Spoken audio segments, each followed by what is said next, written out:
ഇന്നത്തെ വീഡിയോ ഒരു Q&A സെഷനാണ്. ചൈനയിലേക്ക് ഒരു ബിസിനസ് കമ്മ്യൂണിറ്റിയുമായിട്ട് ട്രിപ്പ് പോകുന്ന കാര്യം ഞാൻ മുൻപ് സൂചിപ്പിച്ചിട്ടുണ്ട്. അപ്പോൾ ഇന്നത്തെ വീഡിയോ എന്ന് പറയേണ്ടത് ജനറലി എല്ലാവർക്കും ചൈനയിലേക്ക് പോകുന്ന ആൾക്കാരെ സംബന്ധിച്ചിടത്തോളം ഒരുപാട് എക്സ്പെക്ടേഷൻ ഉണ്ടാവുമല്ലോ. ലോകത്തിന്റെ മാനുഫാക്ചറിങ് ഹബ്ബാണ് ചൈന. ലോ കോസ്റ്റ് മാനുഫാക്ചറിങ്, ഒരു കോസ്റ്റ് ആർബിട്രേജ് ഉണ്ടല്ലോ. പൊതുവിൽ ചൈനയിൽ കോസ്റ്റ് കുറവാണ്, നമ്മുടെ നാട്ടിൽ അത് കൂടിയ വിലയ്ക്ക് വിൽക്കാൻ പറ്റും. ഇങ്ങനത്തെ അസംഷനിൽ ഒരുപാട് ആളുകൾ ചൈനയിലേക്കൊക്കെ പോകുന്നുണ്ട്.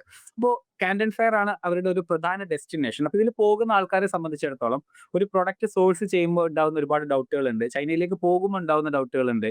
കാൻഡൻ ഫെയർ എനിക്ക് ഉപകാരപ്പെടുമോ എന്നുള്ള ഡൗട്ട് ഉണ്ട്. ഇങ്ങനെ ഒരു ലൈക്ക് ഒരു പുതിയ രാജ്യത്തിലേക്ക് നമുക്ക് അറിയാത്തൊരു ജോഗ്രഫിയിലേക്ക് പോകുമ്പോൾ അതുമായി ബന്ധപ്പെട്ടിട്ടുള്ള ഒരുപാട് സംശയങ്ങളുണ്ട്. ഇങ്ങനെ ഒരുപാട് കാര്യങ്ങളുണ്ട്. അപ്പൊ ഞാൻ ഓൾറെഡി ഒരു ബിസിനസ് കമ്മ്യൂണിറ്റിയുമായിട്ട് ഈ ട്രിപ്പ് പുറപ്പെടുന്ന പേര് മുൻപ് പങ്കുവച്ചിട്ടുണ്ട്. അപ്പോൾ ഇത് ബേസിക്കലി എന്റെ കോ ഹോസ്റ്റ് ഡോക്ടർ നൌഷാദാണ്. അദ്ദേഹം കൂടെ ഇന്നത്തെ ചർച്ചയിൽ പങ്കെടുക്കുന്നുണ്ട്. അപ്പോൾ 20 വർഷത്തിലധികമായിട്ട് അദ്ദേഹം അവിടെ മാനുഫാക്ചറിങ്ങും മറ്റുമൊക്കെ ആയിട്ട് സോഴ്സിംഗ് ഒക്കെ ആയിട്ട് പ്രവർത്തിക്കുന്നത് കൊണ്ട് തന്നെ ഈ വിഷയത്തിൽ നല്ല ക്വാളിറ്റിയുള്ള അഭിപ്രായങ്ങൾ പറഞ്ഞു തരാൻ അദ്ദേഹത്തിന് കഴിയും. അപ്പൊ ഇന്നത്തെ വീഡിയോ എന്ന് പറയുന്നത് ഒരു കൈൻഡ് ഓഫ് ഒരു ബിസിനസ് ലെസൺ ആയിരിക്കും. അതായത് ചൈനയുമായിട്ട് ബന്ധപ്പെട്ട് ബിസിനസ് ഇന്നോ അല്ലെങ്കിൽ നാളെയൊക്കെ ചെയ്യാൻ ആഗ്രഹിക്കുന്ന ആൾക്കാരെ അവരുടെ എല്ലാ സംശയങ്ങളെയും ദൂരീകരിക്കുക. എല്ലാ ആംഗിളിൽ നിന്നും ഒരു പ്രൊഡക്റ്റ് ഡെവലപ്പ് ചെയ്യുക, കസ്റ്റമൈസ് ചെയ്യണമെങ്കിൽ അത്, അതിന്റെ ഷിപ്പിങ്ങുമായി ബന്ധപ്പെട്ടിട്ടുള്ളത്, അതിന്റെ ലീഗൽ റെസ്ട്രിക്ഷൻസ്, അതിന്റെ ഫിനാൻഷ്യൽ ഇംപ്ലിക്കേഷൻസ്, കാൻഡൻ ഫേമിന്റെ യൂട്ടിലൈസേഷൻ, ഇങ്ങനത്തെ പല ആംഗിളുകളിലൂടെ ആയിട്ട് ഒരുപാട് ചോദ്യങ്ങൾ ഞാൻ ഇങ്ങനെ സെറ്റ് ചെയ്ത് വെച്ചിട്ടുണ്ട് നൗഷാദ് ഖാനോട് ചോദിക്കാൻ വേണ്ടിയിട്ട്. അപ്പൊ ഈ ചോദ്യങ്ങൾ ബേസിക്കലി ഒരു ഫസ്റ്റ് ടൈം ചൈനയിലേക്ക് പോകുന്ന ആളുടെ പെർസ്പെക്റ്റീവിലുള്ള ചോദ്യങ്ങളുണ്ട്. അതുപോലെ ചൈനയിൽ നിന്ന് ഓൾറെഡി സോഴ്സ് ചെയ്യുന്നുണ്ട്, ബട്ട് ദെൻ ഒരു ബെറ്റർ പാർട്ട്ണറെ ഐഡന്റിഫൈ ചെയ്യാൻ ആഗ്രഹിക്കുന്ന ആൾക്കാരുടെ ആംഗിളിൽ നിന്നുള്ള ചോദ്യങ്ങളുണ്ട്. അപ്പോൾ ഇതാണ് ചോദ്യങ്ങളുടെ ഒരു നേച്ചർ. അപ്പോൾ ഇത് ബേസിക്കലി ഒരു Q&A ആയിരിക്കും.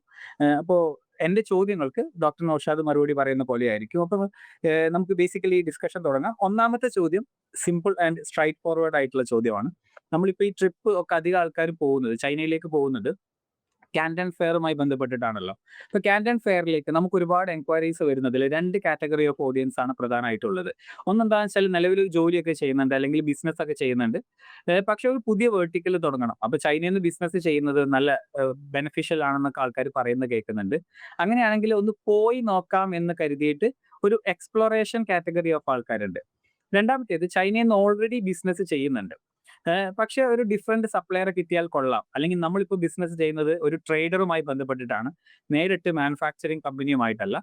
അപ്പോൾ ആ സപ്ലയറെ മാറ്റിയിട്ട് ഒരു ഡിഫറെന്റ് സപ്ലയറെ കിട്ടണമെന്നൊക്കെ ആഗ്രഹിച്ചിട്ട് അങ്ങനെ വരുന്നവരൊക്കെ ഉണ്ട്. ഇവർക്ക് എങ്ങനെയാണ് കാൻഡൻ ഫെയർ ഉപകാരപ്പെടുക എന്നുള്ളതൊന്ന് പറഞ്ഞു തരുമോ? കാൻഡൻ ഫെയർ ലോകത്തിൽ തന്നെ ഏറ്റവും വലിയ ഒരു എക്സിബിഷൻ ആണ് ഒരു കാൻഡൻ ഫെയർ. അപ്പോൾ ഈ കാൻഡൻ ഫെയറിൽ ഏകദേശം ഒരു 60,000 50,000 മുതൽ 60,000-ഓളം ഫാക്ടറിക്കാർ പങ്കെടുക്കുന്ന, അതിൽ ഫാക്ടറികളുണ്ട്, ട്രേഡേഴ്സ് ഉണ്ട്, പല രീതിയിലുള്ള ആൾക്കാരും പങ്കെടുക്കുന്ന ഒരു എക്സിബിഷൻ സെൻ്ററാണ്. അപ്പോൾ ഇതിൻ്റെ അകത്ത് നിങ്ങൾ പറഞ്ഞ പോലെ 2 തരം കാറ്റഗറി ഓഫ് കസ്റ്റമേഴ്സ് ഉണ്ടാവും. ചിലർ ഓൾറെഡി എക്സിസ്റ്റിംഗ് പ്രോഡക്റ്റുകൾ ചെയ്യുന്നവരും അല്ലെങ്കിൽ ബിസിനസ് ചെയ്യുന്നവരും, ചിലർ പുതിയ ഓപ്പർച്യൂണിറ്റികൾ സീക്ക് ചെയ്യാൻ വേണ്ടി വരുന്ന ആൾക്കാരുണ്ടാവും. അപ്പോൾ ഈ പുതിയ പ്രോഡക്റ്റ് സീക്ക് ചെയ്യാൻ വേണ്ടി വരുന്ന ആൾക്കാർക്ക് അല്ലെങ്കിൽ ഓപ്പർച്യൂണിറ്റി നോക്കി വരുന്ന ആൾക്കാർക്ക് ഏറ്റവും അനുയോജ്യമായിട്ടുള്ള, അല്ലെങ്കിൽ 2 കാറ്റഗറി കസ്റ്റമേഴ്സിനും ഏറ്റവും അനുയോജ്യമായിട്ടുള്ള ഒരു എക്സിബിഷൻ സെൻ്ററാണ് നമ്മുടെ ഒരു കാൻഡൻ ഫെയർ. ഇതിൽ വന്നു കഴിഞ്ഞാൽ നേരത്തെ പറഞ്ഞ പോലെ ഒരു 50,000 മുതൽ 60,000 ഫാക്ടറിക്കാരുണ്ടാവും. ഈ ഫാക്ടറിക്കാരിൽ നിന്ന് നല്ല പ്രോഡക്റ്റുകൾ പെട്ടെന്ന് കണ്ടെത്താനും ടച്ച് ആൻഡ് ഫീൽ കിട്ടാനും അതുപോലത്തെ യുണീക്ക് ആയിട്ടുള്ള പുതിയ പ്രോഡക്റ്റുകളുടെ ലോഞ്ചും കൂടി നടക്കുന്നൊരു സമയമാണ് ഈ കാൻഡൻ ഫെയർ ഉണ്ടാകുന്നത്. അപ്പോൾ ഈ സമയത്ത് പോയി കഴിഞ്ഞാൽ ഒരുപാട് പ്രോഡക്റ്റുകളെ പറ്റിയുള്ള നോളജ് കിട്ടാനും അതിൽ നിന്നൊരു ഒരു ക്ലിയർ കട്ട് ആയിട്ടുള്ള ഒരു ബിസിനസ് ഒരു ഓപ്പർച്യൂണിറ്റി ക്രിയേറ്റ് ചെയ്തെടുക്കാനും പറ്റുന്ന ഏറ്റവും നല്ലൊരു സാഹചര്യമാണ് വർഷത്തിൽ 2 പ്രാവശ്യം നടത്തുന്ന കാൻഡൻ ഫെയർ. മാർക്കറ്റിൽ ഇപ്പൊ നിലവിൽ ഇല്ലാത്ത പുതിയ പ്രോഡക്റ്റുകൾ അവിടെ വെച്ചിട്ടൊക്കെ ഈ സപ്ലൈസും മറ്റുമൊക്കെ ലോഞ്ച് ചെയ്യുന്നുണ്ടാവും അല്ലേ? തീർച്ചയായിട്ടും പല കമ്പനികളുടെയും അവിടെ ഒരു ഡിസ്പ്ലേ സെന്റർ കൂടിയാണ് ഈ എക്സിബിഷൻ സെന്റർ. അവരുടെ സ്ട്രെങ്ത് തെളിയിക്കാനുള്ള, അവരുടെ റിസർച്ച് ആൻഡ് ഡെവലപ്മെന്റ് തെളിയിക്കാനുള്ള ഒരു ഡിസ്പ്ലേ സെന്റർ കൂടിയാണ് ഈ കാൻഡൻ ഫെയർ. അപ്പോൾ ഇതിൽ അവരുടെ ഏറ്റവും യുണീക്ക് ആയിട്ടുള്ള, കൂടുതൽ ആൾക്കാർ വരുന്നത് ഓൾഡ് മോഡൽ കാണിക്കാനല്ല, അവിടെ വരുന്ന മിക്ക ആൾക്കാരും വരുന്നത് അവരുടെ യുണീക്ക് ആയിട്ടുള്ള ഇന്നോവേറ്റീവ് ആയിട്ടുള്ള പ്രോഡക്റ്റുകൾ ലോഞ്ച് ചെയ്യാൻ വേണ്ടിയിട്ട് മാത്രമാണ് ഇതിൽ വരുന്നത്. അപ്പൊ ഇത്രയും ആൾക്കാർ, ഒരു ഏകദേശം ഒരു 60,000-ഓളം ഫാക്ടറിക്കാർ വരുമ്പോൾ അത്രയും നമ്പർ ഓഫ് ഓപ്പർച്യൂണിറ്റീസ് നമുക്ക് നമ്മുടെ മുന്നിൽ ഓപ്പൺ ചെയ്ത് കിട്ടുകയാണ്. ഈ പുതിയ പ്രൊഡക്റ്റുകളുടെ കാര്യത്തിലേ ഓൾറെഡി ഇപ്പൊ ഇന്ത്യയിലേക്കാണ് ഇമ്പോർട്ട് ചെയ്യുന്നത് കരുതുക. ആ പ്രൊഡക്റ്റ് സ്വാഭാവികമായിട്ടും നമ്മുടെ നാട്ടിൽ ഇതുവരെ ഇൻട്രൊഡ്യൂസ്ഡ് ആയിരിക്കില്ലല്ലോ. അപ്പോൾ അവിടെ ഒരു ലെവൽ പ്ലേയിങ് ഫീൽഡ് ഉണ്ടല്ലേ? ശരിക്കും പഴയ ആളാണോ പുതിയ ആളാണോ എന്നുള്ള പ്രശ്നം ഉണ്ടാവില്ല. ആർക്കാണെന്നുണ്ടെങ്കിലും അപ്പോൾ ആ മാർക്കറ്റ് സീസ് ചെയ്യാൻ പറ്റിക്കഴിഞ്ഞാൽ അവർക്ക് ആ മാർക്കറ്റ് ഓൺ ചെയ്യാം എന്നുള്ള ഒരു സാധ്യതയുണ്ടല്ലോ അല്ലേ? മാർക്കറ്റിൽ എപ്പോഴും ഒരു പ്രോഡക്റ്റ് കോമ്പറ്റീഷൻ എന്ന് പറയുന്നത് അതായത് എൻഡ് യൂസറിന്റെ ഇടയിൽ ഒരു നമ്മുടെ മാർക്കറ്റിൽ എപ്പോഴും ഉണ്ടാവുന്നതാണ്. അപ്പോൾ ആരാണോ ആദ്യം വന്നിട്ട് ഒരു പ്രോഡക്റ്റ് ഫസ്റ്റ് ലോഞ്ച് ചെയ്യുന്നത് അവർക്ക് ഒരു ഹ്യൂജ് ഓപ്പർച്യൂണിറ്റി എപ്പോഴും മാർക്കറ്റിൽ നിന്നുണ്ടാവും. അത് ഉം. സ്വാഭാവികമായിട്ടുള്ള ഒരു നേച്ചർ ഓഫ് ബിസിനസ് ആണ്. അപ്പോൾ അത്രയും ഉം. ഓപ്പർച്യൂണിറ്റികൾ ക്രിയേറ്റ് ചെയ്യുന്ന ഏറ്റവും നല്ലൊരു ബെസ്റ്റ് ഓപ്പർച്യൂണിറ്റിയാണ് കാൻഡൻ ഫെയർ. ഈ കാൻഡൻ ഫെയർ എന്ന് പറയുന്ന പോലെ തന്നെയാണ് അമേരിക്കയിലും സ്പെയിനിലും ജർമ്മനിയിലും പിന്നെ നടക്കുന്ന അതുപോലെ ഹോങ്കോങ്ങിൽ നടക്കുന്ന എക്സിബിഷൻസ്. പക്ഷേ ഈ എക്സിബിഷനിൽ പോലും പങ്കെടുക്കുന്നത് ചൈനീസ് ഫാക്ടറികളാണ്. അപ്പൊ അത്രയും അപ്പൊ അവിടെ പോയിട്ട് പങ്കെടുക്കുന്നതിന് ഒരു ലിമിറ്റേഷൻസ് ഉണ്ടാവും. അപ്പൊ ഒരുപാട് ഫാക്ടറിക്കാർക്ക് ഇവിടെ അവരുടെ രാജ്യത്ത് വെച്ച് നടക്കുന്ന എക്സിബിഷനിൽ പങ്കെടുക്കുക എന്ന് പറഞ്ഞാൽ it's A easy access. Okay. ഇപ്പൊ ചൈനയിൽ നിന്ന് ബിസിനസ് ചെയ്യുന്നവര് ഞാൻ 2 കാറ്റഗറി ഓഫ് ആൾക്കാരെ കണ്ടിട്ടുണ്ട്. ഒന്ന് ചൈനയിൽ പോയിട്ട് പ്രൊഡക്റ്റ് ഐഡന്റിഫൈ ചെയ്ത് ഫാക്ടറികളുമായിട്ടൊക്കെ നേരിട്ട് ബന്ധം സ്ഥാപിച്ച് ചെയ്യുന്ന ആൾക്കാരുണ്ട്. അതല്ല ചിലരൊക്കെ ചെയ്യുന്നത് ആലിബാബ വഴിയും മറ്റുമൊക്കെ ഓർഡർ ചെയ്തിട്ട് അങ്ങനെ ബിസിനസ് ചെയ്യുന്ന ആൾക്കാരുണ്ട്. ഇതിന്ന് ഈ കാൻഡൻ ഫെയറിൽ പോകുന്നതും തമ്മിലുള്ള ഒരു വ്യത്യാസം എന്തായിരിക്കും? നമ്മുടെ വീഡിയോ കണ്ടിരിക്കുന്ന ബിസിനസ് ചെയ്യുന്ന എക്സിസ്റ്റിംഗ് ബിസിനസ് ചെയ്തിരിക്കുന്ന പല ആൾക്കാരുടെ മനസ്സിൽ ഇപ്പൊ തന്നെ ഒരു ആശയം വന്നിട്ടുണ്ടാവും. പല ആൾക്കാരും ഓൺലൈനിൽ ബിസിനസ് ചെയ്തിട്ട് പ്രത്യേകിച്ച് ആലിബാബ അല്ലെങ്കിൽ 1688 പോലുള്ള പ്ലാറ്റ്ഫോമിൽ നിന്ന് ബിസിനസ് ചെയ്തിട്ട് ഒരു പ്രാവശ്യമെങ്കിലും ഒരു മോശം അനുഭവം ഇല്ലാത്ത ചൈനയിൽ നിന്ന് ചെയ്തിട്ടില്ലാത്ത ആൾക്കാർ വളരെ കുറവായിരിക്കും. കാരണം വെച്ച് കഴിഞ്ഞാൽ ആലിബാബ ചൈനയിൽ പോലും ഓൾറെഡി ഔട്ട്ഡേറ്റഡ് ആയിട്ടുള്ള ഒരു ഒരു പ്ലാറ്റ്ഫോമാണ്. അതിൽ ഏകദേശം 90% അബോവ് ട്രേഡേഴ്സ് ആണ്. അപ്പൊ അതിൽ നിന്നും ഉം. നമുക്ക് കൊടുക്കുന്ന നമ്മൾ കൊടുക്കുന്ന പൈസക്ക് കണക്കാക്കിയിട്ടുള്ള ഒരു വർത്ത് ആയിട്ടുള്ള പ്രോഡക്റ്റ് നമുക്ക് കിട്ടുമോ ഇല്ലയോ എന്നുള്ളത് ഇറ്റ്സ് എ ബിഗ് ക്വസ്റ്റ്യൻ മാർക്കാണ്. അതുപോലെ നമ്മൾ ഓൺലൈനിൽ ആമസോണിലും ഫ്ലിപ്കാർട്ടിലൊക്കെ വാങ്ങിക്കുന്നത് പോലെ നമ്മൾ വാങ്ങിച്ചിട്ട് നമ്മുടെ കയ്യിൽ കിട്ടുമ്പോഴായിരിക്കും അറിയുന്നത് ഇത് തന്നെയാണോ നമ്മൾ വാങ്ങിച്ചിട്ടുള്ള പ്രോഡക്റ്റ് എന്നുള്ളത്. അതിൽ നിന്ന് ഓക്കെ. വ്യത്യസ്തമായിട്ട് നമുക്ക് കാൻഡൻ ഫെയറിൽ പോയിട്ട് നമ്മുടെ നാട്ടിൽ ഓഫ്ലൈനിൽ പോയിട്ട് നമ്മുടെ ഒരു ഡ്രസ്സ് വാങ്ങിക്കാൻ പോകുന്നതും ഓൺലൈനിൽ ഒരു ഉം. ഡ്രസ്സ് വാങ്ങിക്കുന്നതും തമ്മിലുള്ള ഡിഫറൻസ് എന്തായിരിക്കും? ഒരു വലിയ ഉം. ഡിഫറൻസ് അല്ലേ? അതുപോലെ തന്നെ നമുക്ക് അവിടെ ചെന്ന് അതിന്റെ ടച്ച് ആൻഡ് ഫീൽ പ്രത്യേകിച്ച് റിസർച്ച് ആൻഡ് ഡെവലപ്മെന്റ് ചെയ്ത് കൊണ്ടുവരുന്ന അല്ലെങ്കിൽ ബ്രാൻഡ് റിക്വയർമെന്റ് ഉള്ള പ്രോഡക്റ്റുകളൊക്കെ അവിടെ ചെന്ന് നോക്കി എടുക്കുക എന്നുള്ളത് it's A very very important thing. കാരണം അത് നോക്കിയാൽ മാത്രം പോരാ. നോക്കി കഴിഞ്ഞിട്ട് അതിന്റെ ഒരു ലോങ് പ്രോസസ് ഉണ്ട്. ആ ലോങ് പ്രോസസ്സിന് കാപ്പബിൾ ആയിട്ടുള്ള വെണ്ടേഴ്സ് ആണോ അത് എന്നുള്ളത് മനസ്സിലാക്കലും വളരെ ഇമ്പോർട്ടന്റ് ആണ്. കാരണം എന്താണെന്ന് വെച്ചാല് നേരത്തെ നിങ്ങൾ പറഞ്ഞൊരു കാര്യം ഉണ്ടല്ലോ. ഒരുപാട് പുതിയ പ്രൊഡക്റ്റുകൾ ഒരുപക്ഷെ അവിടുന്ന് ഐഡന്റിഫൈ ചെയ്യാൻ പറ്റുന്നുണ്ടാകും. അപ്പൊ അതൊരു അഡ്വാൻറ്റേജ് ആണ്. രണ്ടാമത്തേത് ട്രസ്റ്റ്, അതുപോലെ പ്രൊഡക്റ്റ് ക്വാളിറ്റി ഇതൊക്കെ നേരത്തെ ടച്ച് ആൻഡ് ഫീൽ ചെയ്തിട്ട് ചെയ്യാന് ഈ കാൻഡൻ ഫെയറിൽ പോയി കഴിഞ്ഞാൽ ചെയ്യാൻ പറ്റുന്നുണ്ടാവും എന്നുള്ളത്. ഓക്കെ. അടുത്തത് എന്റെ ചോദ്യം എന്ന് പറയുന്നത് ഓക്കെ ഫസ്റ്റ് ടൈം ആയിട്ട് കാൻഡൻ ഫെയറിലേക്ക് വരുന്ന ഒരാളാണെന്ന് വെക്കുക. അയാളെ സംബന്ധിച്ചിടത്തോളം ഈ കാൻഡൻ ഫെയറിന്റെ ലൈക്ക് ആദ്യമായിട്ട് പോകുന്ന ആളും എക്സ്പീരിയൻസ്ഡ് ആയിട്ടുള്ള ആളും തമ്മിലുള്ള ഒരു പ്രൈമറി ഡിഫറൻസ് എന്തായിരിക്കും കാൻഡൻ ഫെയറിനെ യൂട്ടിലൈസ് ചെയ്യുന്ന കാര്യത്തിൽ? ആദ്യമായിട്ട് പോകുന്ന ആൾക്കാർ പ്രത്യേകിച്ച് രാജ്യത്തിന് പുറത്തേക്ക് ആദ്യമായിട്ട് ഒരു ബിസിനസ് ഓപ്പർച്യൂണിറ്റി ക്രിയേറ്റ് ചെയ്യാൻ വേണ്ടി പോകുന്ന ആൾക്കാർക്ക് ആദ്യം എനിക്ക് പറയാനുള്ളത് വെച്ച് കഴിഞ്ഞാൽ ഇതിൽ നിന്നും നിങ്ങൾ ഇൻവെസ്റ്റ് ചെയ്യുന്ന ഒരു 1 2 എത്ര പൈസ നിങ്ങൾ ഇൻവെസ്റ്റ് ചെയ്യുന്നോ അതിന് അതിൽ കൂടുതലായിട്ടുള്ള ഒരുപാട് നോളജ് നമുക്ക് അക്വയർ ചെയ്യാൻ കഴിയുന്നുള്ളതാണ് ഏറ്റവും പ്രധാനം. കാരണം ഉം. നോളജ് ഇല്ലെങ്കിൽ എൻ്റെ മുമ്പത്തെ പോഡ്കാസ്റ്റിൽ ഞാൻ പറഞ്ഞു പ്രോഡക്റ്റ് നോളജ് ഇല്ലെങ്കിൽ നമ്മുടെ ബിസിനസ് ഒരിക്കലും ലോങ് ടൈമിലേക്ക് പോകില്ല. അതുപോലെ ഉം. നമുക്ക് ഒരു കമ്മ്യൂണിറ്റിയാണിത്. ഇത് ഇപ്പോൾ ഉമറിന്റെ ടീമാണെന്നുണ്ടെങ്കിൽ ഉമറിന്റെ ആൾക്കാർ വരികയാണെന്നുണ്ടെങ്കിൽ അല്ലെങ്കിൽ ഉമറിനെ വിശ്വസിച്ചിട്ട് വരുന്ന ഒരുപാട് ഓഡിയൻസ് ഉണ്ട്. അവർ ഉം. വരുമ്പോൾ അതിൽ നിന്നും ഒരു കമ്മ്യൂണിറ്റി ക്രിയേറ്റ് ചെയ്യണം അവിടെ. ആ ഉം. കമ്മ്യൂണിറ്റിയിൽ നമ്മൾ പ്രോഡക്റ്റ് മാത്രമല്ല, ഒരു സപ്ലയർ മാത്രമല്ല, അതിൽ നിന്ന് ചിലപ്പോൾ നമുക്ക് ഇൻവെസ്റ്റേഴ്സിനെ കിട്ടാം.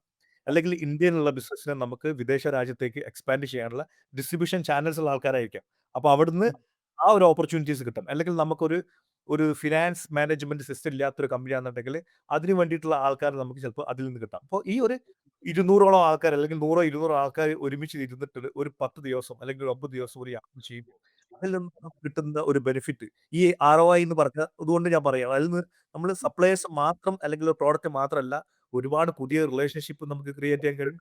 ഒരു എഡ്യൂക്കേഷണൽ വാല്യൂ ഉണ്ടല്ലേ ട്രിപ്പിന്? തീർച്ചയായിട്ടും എഡ്യൂക്കേഷണൽ വാല്യൂ ഉണ്ട്. കാരണം എന്ന് വെച്ച് കഴിഞ്ഞാൽ നമുക്ക് റിസോഴ്സും അല്ലെങ്കിൽ നമുക്ക് ഈ ആളുബലം എന്നൊക്കെ പറയില്ലേ ഇതില്ലെങ്കിൽ നമുക്ക് നമ്മുടെ ബിസിനസ്സിനെ വലുതാക്കി കൊണ്ടുവരാൻ ഭയങ്കര ബുദ്ധിമുട്ടാണ്. ക്യാഷ് അല്ല പ്രൈം ആയിട്ടുള്ള പ്രശ്നം. നമുക്ക് നല്ലൊരു ബിസിനസ് ആശയമുണ്ട്. അതിന് നല്ലൊരു ടീം ഉണ്ടെന്നുണ്ടെങ്കിൽ ഇൻവെസ്റ്റ് ചെയ്യാൻ ഒരുപാട് ആൾക്കാർ പക്ഷേ അതിന് ഒരു ടീം ക്രിയേറ്റ് ചെയ്തിരുന്നു. അങ്ങനത്തെ ആവശ്യങ്ങൾക്ക് നമ്മളൊരു പ്ലഷർ ട്രിപ്പിൽ പോകുന്നതിലും കൂടുതൽ അല്ലെങ്കിൽ ഒരു ക്രൂയിസ് ഷിപ്പിൽ പോകുന്നതിലും ഏറ്റവും ബെസ്റ്റാണ് ഇതുപോലുള്ള ബിസിനസ് ട്രിപ്പിലേക്ക് പോകുക എന്നുള്ളത്. കാരണം ഈ ബിസിനസ് ട്രിപ്പിൽ ഏറ്റവും കൂടുതൽ വരുന്ന ആൾക്കാര് ഈ കാൻഡൻ ഫെയർ വരുന്ന ആൾക്കാര് കൂടുതൽ ആൾക്കാർ 99% ആൾക്കാരും എന്തെങ്കിലും പഠിക്കാനോ അല്ലെങ്കിൽ എന്തെങ്കിലും ബിസിനസ് ചെയ്യാനോ ആഗ്രഹിച്ചിട്ടാണ് ഇത്രയും പൈസ ഇൻവെസ്റ്റ് ചെയ്ത് വരുന്നത്. അപ്പൊ അതിൽ നിന്ന് അവർക്ക് തീർച്ചയായിട്ടും നല്ലൊരു ബെനിഫിറ്റ് തന്നെ കിട്ടും. ഓക്കെ, അടിപൊളി. അപ്പൊ അടുത്ത ചോദ്യം, ചൈനയിലേക്ക് ആദ്യമായിട്ട് വരുന്ന ആൾക്കാര് കാൻഡൻ ഫെയറിന്റെ ഡീറ്റെയിൽസ് ഒക്കെ നോക്കുമ്പോൾ ഒരു കാര്യം എന്തായാലും കണ്ടിട്ടുണ്ടാകും. കാൻഡൻ ഫെയർ 3 ഫേസുകളിലായിട്ടാണ് നടക്കുന്നത് എന്നുള്ളത്. അപ്പോൾ പുതുതായിട്ട് വരുന്ന ഒരാളെ സംബന്ധിച്ചിടത്തോളം ഏത് ഫേസ് ആയിരിക്കും ഏറ്റവും നല്ലത്? അല്ലെങ്കിൽ ഈ ഫേസുകളുടെ ഒരു ഡിഫറൻസ് എന്താണ്? ഈ കാര്യങ്ങളൊന്ന് നിങ്ങൾ പറഞ്ഞുതരും. ഈ കാനൺ ഫെയർ എന്ന് പറയുന്നത് ഏകദേശം 280ഓളം ഒരു ഫുട്ബോൾ സ്റ്റേഡിയത്തിന്റെ സൈസുള്ള ഒരു ഹ്യൂജ് ഏരിയയാണ് ഒരു സ്ഥലത്ത്.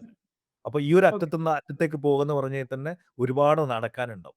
2 ദിവസം നടന്നു കഴിയുമ്പോൾ തന്നെ നമ്മൾ ടയർഡായി പോകും. അത്രയും വലിയൊരു ഏരിയയാണ്. അപ്പൊ അതിനകത്ത് ഒരുപാട് ഫാക്ടറിക്കാരും ഒരുപാട് ആൾക്കാരും അതിനകത്ത് നമുക്ക് പ്രോഡക്റ്റ് ഡിസ്പ്ലേ ചെയ്യാൻ വേണ്ടി നിൽക്കുന്നുണ്ട്. അപ്പോൾ 3 കാറ്റഗറി ആയിട്ടാണ് നമ്മൾ ഈ പ്രോഗ്രാം നടത്തുന്നതെങ്കിലും ഉം. ഓരോരുത്തരുടെ പ്രോഡക്റ്റിന്റെ അല്ലെങ്കിൽ ബിസിനസിന്റെ നേച്ചർ അനുസരിച്ചിട്ടാണ് നമ്മൾ ഇത് സെലക്ട് ചെയ്യേണ്ടത്.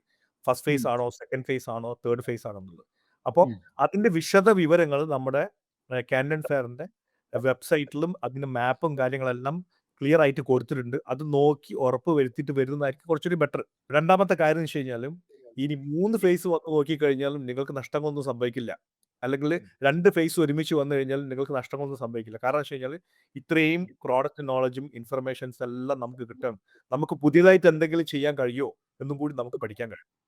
ഉം. നമ്മൾ നടത്തുന്ന അല്ലെങ്കിൽ അഡാപ്റ്റുമായി ചേർന്നിട്ട് നമ്മൾ നടത്തുന്ന ഈ പ്രോഗ്രാമിൽ നമ്മൾ എല്ലാ പ്രാവശ്യവും നമ്മൾ 2 ഫേസുകൾ ഉൾപ്പെടുത്തിയിട്ടാണ് ഈ പ്രോഗ്രാം നടത്തുന്നത്.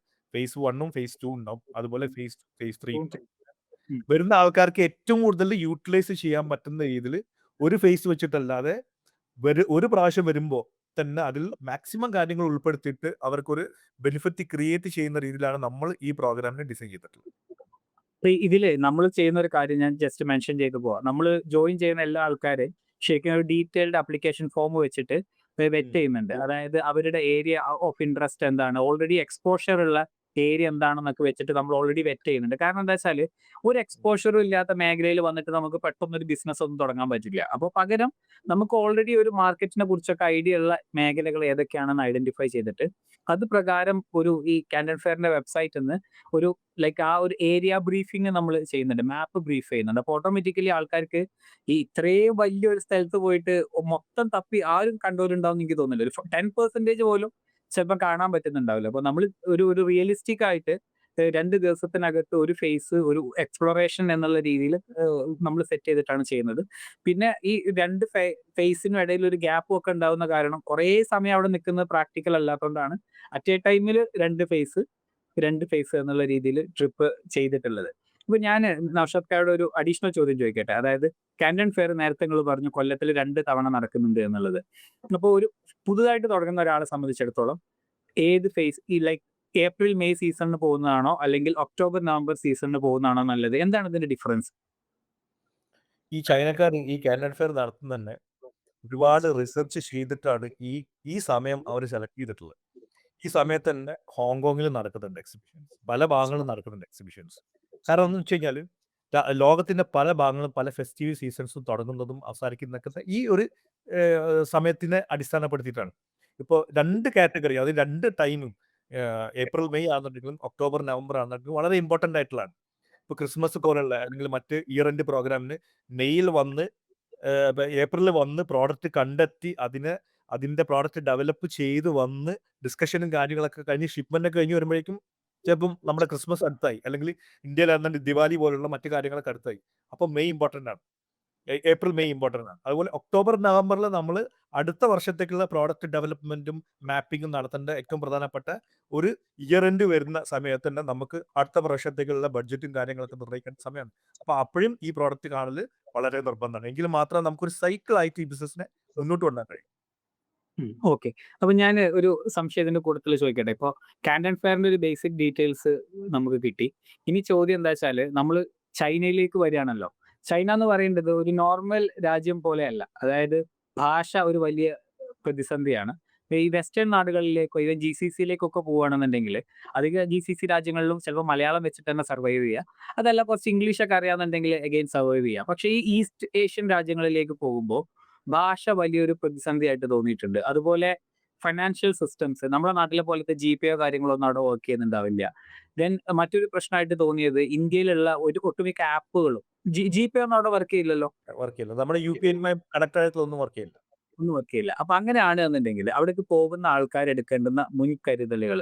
ഇപ്പോ ഞാൻ കേട്ടിട്ടുണ്ട് VPN പോലെയുള്ള സംഭവങ്ങൾ എന്തായാലും ആവശ്യമായിട്ട് വരും. അപ്പൊ ഇങ്ങനത്തെ കാര്യങ്ങളെ കുറിച്ചിട്ട് ആ ഒരു ലൈക്ക് അവിടെ ഒരു 20 വർഷമായിട്ട് ജീവിക്കുന്ന ആൾ എന്നുള്ള നിലയ്ക്ക് ചൈനയില് ഫിനാൻഷ്യൽ ട്രാൻസാക്ഷൻസ് ചെയ്യാന് ഈ ഇന്ത്യയിൽ നിന്ന് പോകുന്ന ഒരാൾ എടുക്കേണ്ടുന്ന പ്രിക്കോഷൻസ് ഇത്തരം കാര്യങ്ങളൊന്ന് ബ്രീഫ് ചെയ്യോ? ഇവിടെ ചൈനയിലെ നിങ്ങൾ നേരത്തെ പറഞ്ഞ പോലെ തന്നെ യൂട്യൂബ്, ഫേസ്ബുക്ക് അല്ലെങ്കിൽ ഗൂഗിൾ പെടുത്തി ചെയ്യുന്ന സെർവറുമായി കണക്റ്റഡ് ആയിട്ടുള്ള ഒരു കാര്യം ഇവിടെ വർക്കാവില്ല. അതൊക്കെ ക്രാക്ക് ചെയ്യാന്നുണ്ടെങ്കിൽ നമ്മൾ VPN യൂസ് ചെയ്യണം. പക്ഷേ VPN യൂസ് ചെയ്ത് കഴിഞ്ഞാൽ നമുക്ക് പല കാര്യങ്ങളും ആക്സസ് ചെയ്യാൻ കഴിയും. പക്ഷേ GPay അല്ലെങ്കിൽ UPI റിലേറ്റഡ് ആയിട്ടുള്ള ഇന്ത്യൻ പേയ്മെന്റ് സിസ്റ്റം ഒന്നും ഇവിടെ വർക്ക് ചെയ്യില്ല. അപ്പോൾ ഇവിടെ വർക്ക് ചെയ്യുന്നത് ഒന്ന് അലിപേ ഉണ്ട്, പിന്നൊന്ന് വിചാറ്റ് പേ ഉണ്ട്.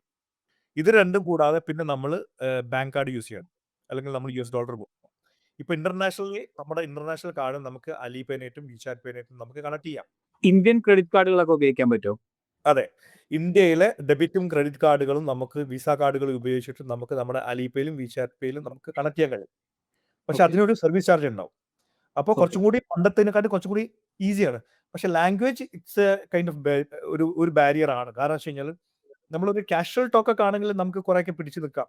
പക്ഷേ കാരണം വെച്ച് കഴിഞ്ഞാൽ ഇപ്പൊ നമ്മൾ റഷ്യനിൽ പോയി കഴിഞ്ഞാൽ റഷ്യക്കാർ സംസാരിക്കുന്ന ഇംഗ്ലീഷും ഇന്ത്യക്കാർ സംസാരിക്കുന്ന ഇംഗ്ലീഷും അതിൽ അറബ്സ് സംസാരിക്കുന്ന ഇംഗ്ലീഷ് പോലെ തന്നെ ചൈനക്കാർക്ക് അവരുടേതായിട്ടുള്ള ഒരു ആക്സെന്റ് ഉണ്ട്. അവർ ആക്സെന്റ് നമ്മൾ പറഞ്ഞിട്ടില്ലെങ്കിൽ നമ്മൾ പറയുന്നത് ഇംഗ്ലീഷാണ്, അവർക്ക് ഇംഗ്ലീഷ് അറിയാമെങ്കിൽ പോലും നമ്മൾ പറയുന്ന ആ ഒരു ആക്സെന്റ് അവർക്ക്, പ്രത്യേകിച്ച് ഇന്ത്യൻ ആക്സെന്റ് അവർക്ക് ക്യാച്ച് ചെയ്യാൻ കുറച്ച് ബുദ്ധിമുട്ടാണ്. അപ്പോൾ ലാംഗ്വേജ് ഒരു ബാരിയർ ആണ്. ഇങ്ങനെയുള്ള സാഹചര്യങ്ങളാണ് നമ്മൾ ഒരു ഗ്രൂപ്പായിട്ട് വരുമ്പോൾ ഉണ്ടാകുന്ന ഏറ്റവും വലിയൊരു അഡ്വാൻറ്റേജ് ആണ് നമ്മൾ എവിടെയും മിസ്സാവാതെ നമ്മൾ ഒരു ഷോർട്ട് പീരിയഡിൽ, കാരണം ആൾക്കാർക്ക് അവിടുന്ന് വന്നിട്ട് ഇവിടെ ഒരു മാസം ഒന്നും നിൽക്കാൻ കഴിയില്ല, കാരണം പ്രത്യേകിച്ച് ബിസിനസ് ചെയ്യുന്ന ആൾക്കാർ. ഷോർട്ട് പീരിയഡിൽ ഇവിടുത്തെ ആവശ്യമുള്ള കാര്യങ്ങൾ ചെയ്തു പോകാനുള്ള ഏറ്റവും നല്ലൊരു ഒരു ഒരു പ്രോഗ്രാമാണ് ഗ്രൂപ്പായിട്ട് വരിക എന്നുള്ള. ഗ്രൂപ്പിൽ എന്ത് ചെയ്യും, ഇൻഡിവിജ്വൽ എന്നുള്ളതിന് മാറ്റി നമ്മൾ ഒരുപാട് ഫെസിലിറ്റീസ് അതിലേക്ക് നമ്മൾ കൊടുക്കുന്നുണ്ട്. ആ ഫെസിലിറ്റീസ് എല്ലാവർക്കും ഡിസ്ട്രിബ്യൂട്ട് ചെയ്ത് എല്ലാവർക്കും കിട്ടുന്നുണ്ട്. എല്ലാവരെയും നോക്കാൻ അതിനനുസരിച്ചിട്ടുള്ള ഇൻഡിവിജ്വൽ ആയിട്ടുള്ള ടീം ഉണ്ടാവും. അപ്പൊ അത് ഏറ്റവും നല്ലൊരു ഓപ്പർച്യൂണിറ്റിയാണ്. ഇതില് ഒരു കാര്യം എനിക്ക് തോന്നിയത് എന്താ വെച്ചാല്, ഇപ്പോ നമുക്കിപ്പോ വേണമെങ്കില് ട്രാൻസ്ലേറ്റേഴ്സിനെ കിട്ടുന്നുണ്ടാവും, ഗൈഡുമാരെയൊക്കെ കിട്ടുന്നുണ്ടാവും. ഇപ്പോ ചില ആൾക്കാരെല്ലാം ഇങ്ങനെ ഒരു ടൂർ ഓപ്പറേറ്റേഴ്സിന്റെ കൂടെ പോകുന്ന സമയത്ത് നമ്മൾ ഇങ്ങനത്തെ ആൾക്കാരെ ആയിരിക്കുമല്ലോ ഹയർ ചെയ്യുക. പക്ഷേ നമ്മുടെ ട്രിപ്പിലുള്ള ഒരു അഡ്വാൻറ്റേജ് മേ ബി IPT സ്മാർട്ടിലെ തന്നെ ചൈനീസ് സ്റ്റാഫുകൾ ഇംഗ്ലീഷ് കൈകാര്യം ചെയ്യുന്ന സ്റ്റാഫ് ആകുമ്പോൾ ഓട്ടോമാറ്റിക്കലി ആൾക്കാർക്ക് ഈ ടെക്നിക്കൽ കോൺവെർസേഷൻ ആണല്ലോ അല്ലേ ശരിക്കും ഇതിന്റെ ഒരു മേജർ പ്രതിസന്ധി വരിക. ആൾക്കാർക്ക് പ്രോഡക്റ്റിനെ മറ്റൊക്കെ പരിചയപ്പെടുമ്പോൾ ആ ടെക്നിക്കൽ ഡിസ്കഷൻ നടത്തണമെങ്കിൽ അത് വെറും ഒരു ലാംഗ്വേജ് മാത്രമാവില്ല, ബട്ട് ദെൻ അതിന്റെ ടെക്നിക്കൽ ഡീറ്റെയിൽസിലുള്ള നോഹവും കൂടെ ആവശ്യമായിട്ടുണ്ടാവും അല്ലേ?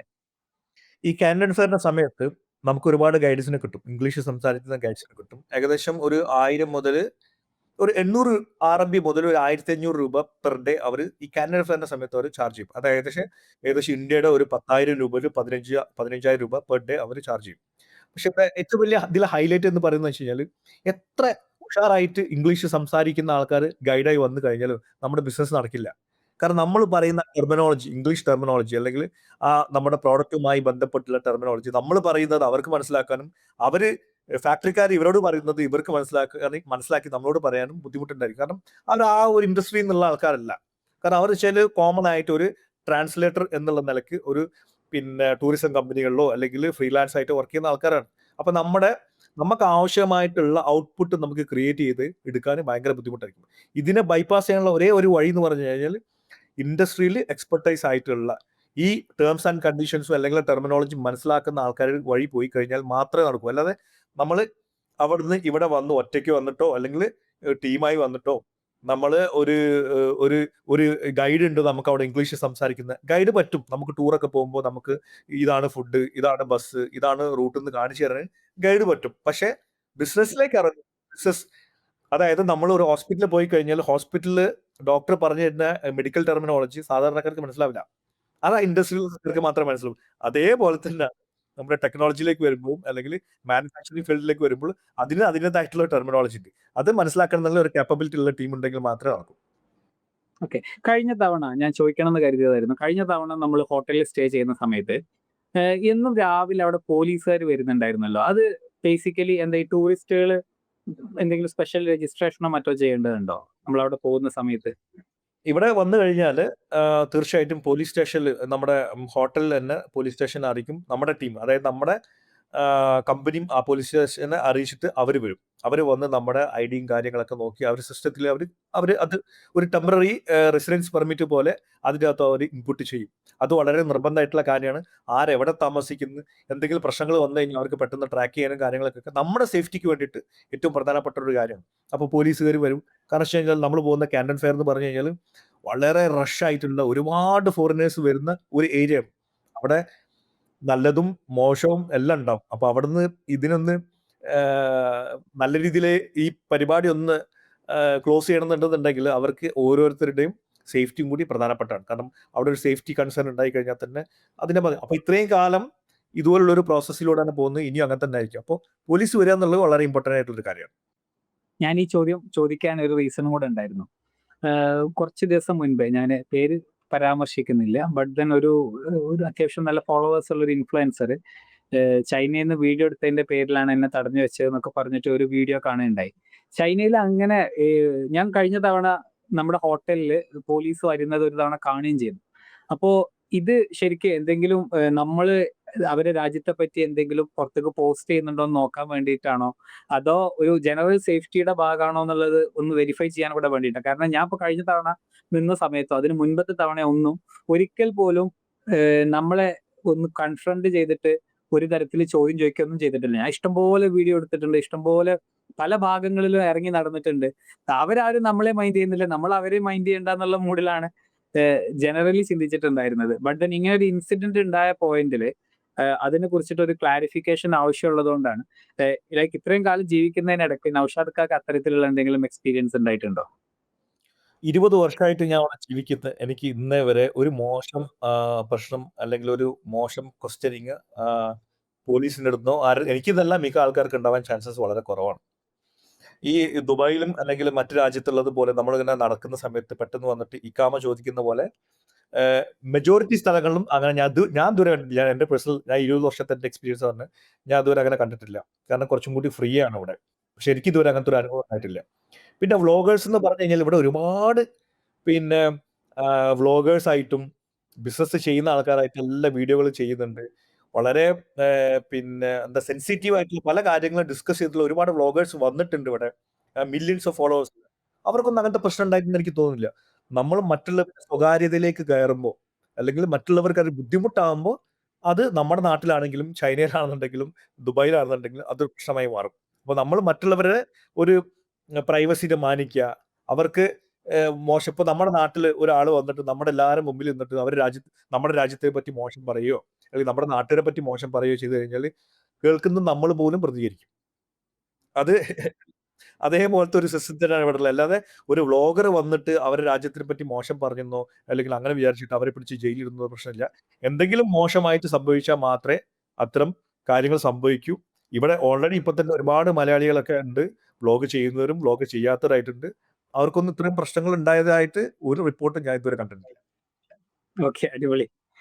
ഞാൻ ഇനി അടുത്തതായിട്ട് നിങ്ങളോട് ചോദിക്കുന്നതേ, നമ്മളൊക്കെ യാത്ര റിലേറ്റഡ് ആയിട്ട് ഉണ്ടാവുന്ന കുറച്ച് കൺഫ്യൂഷൻസ്.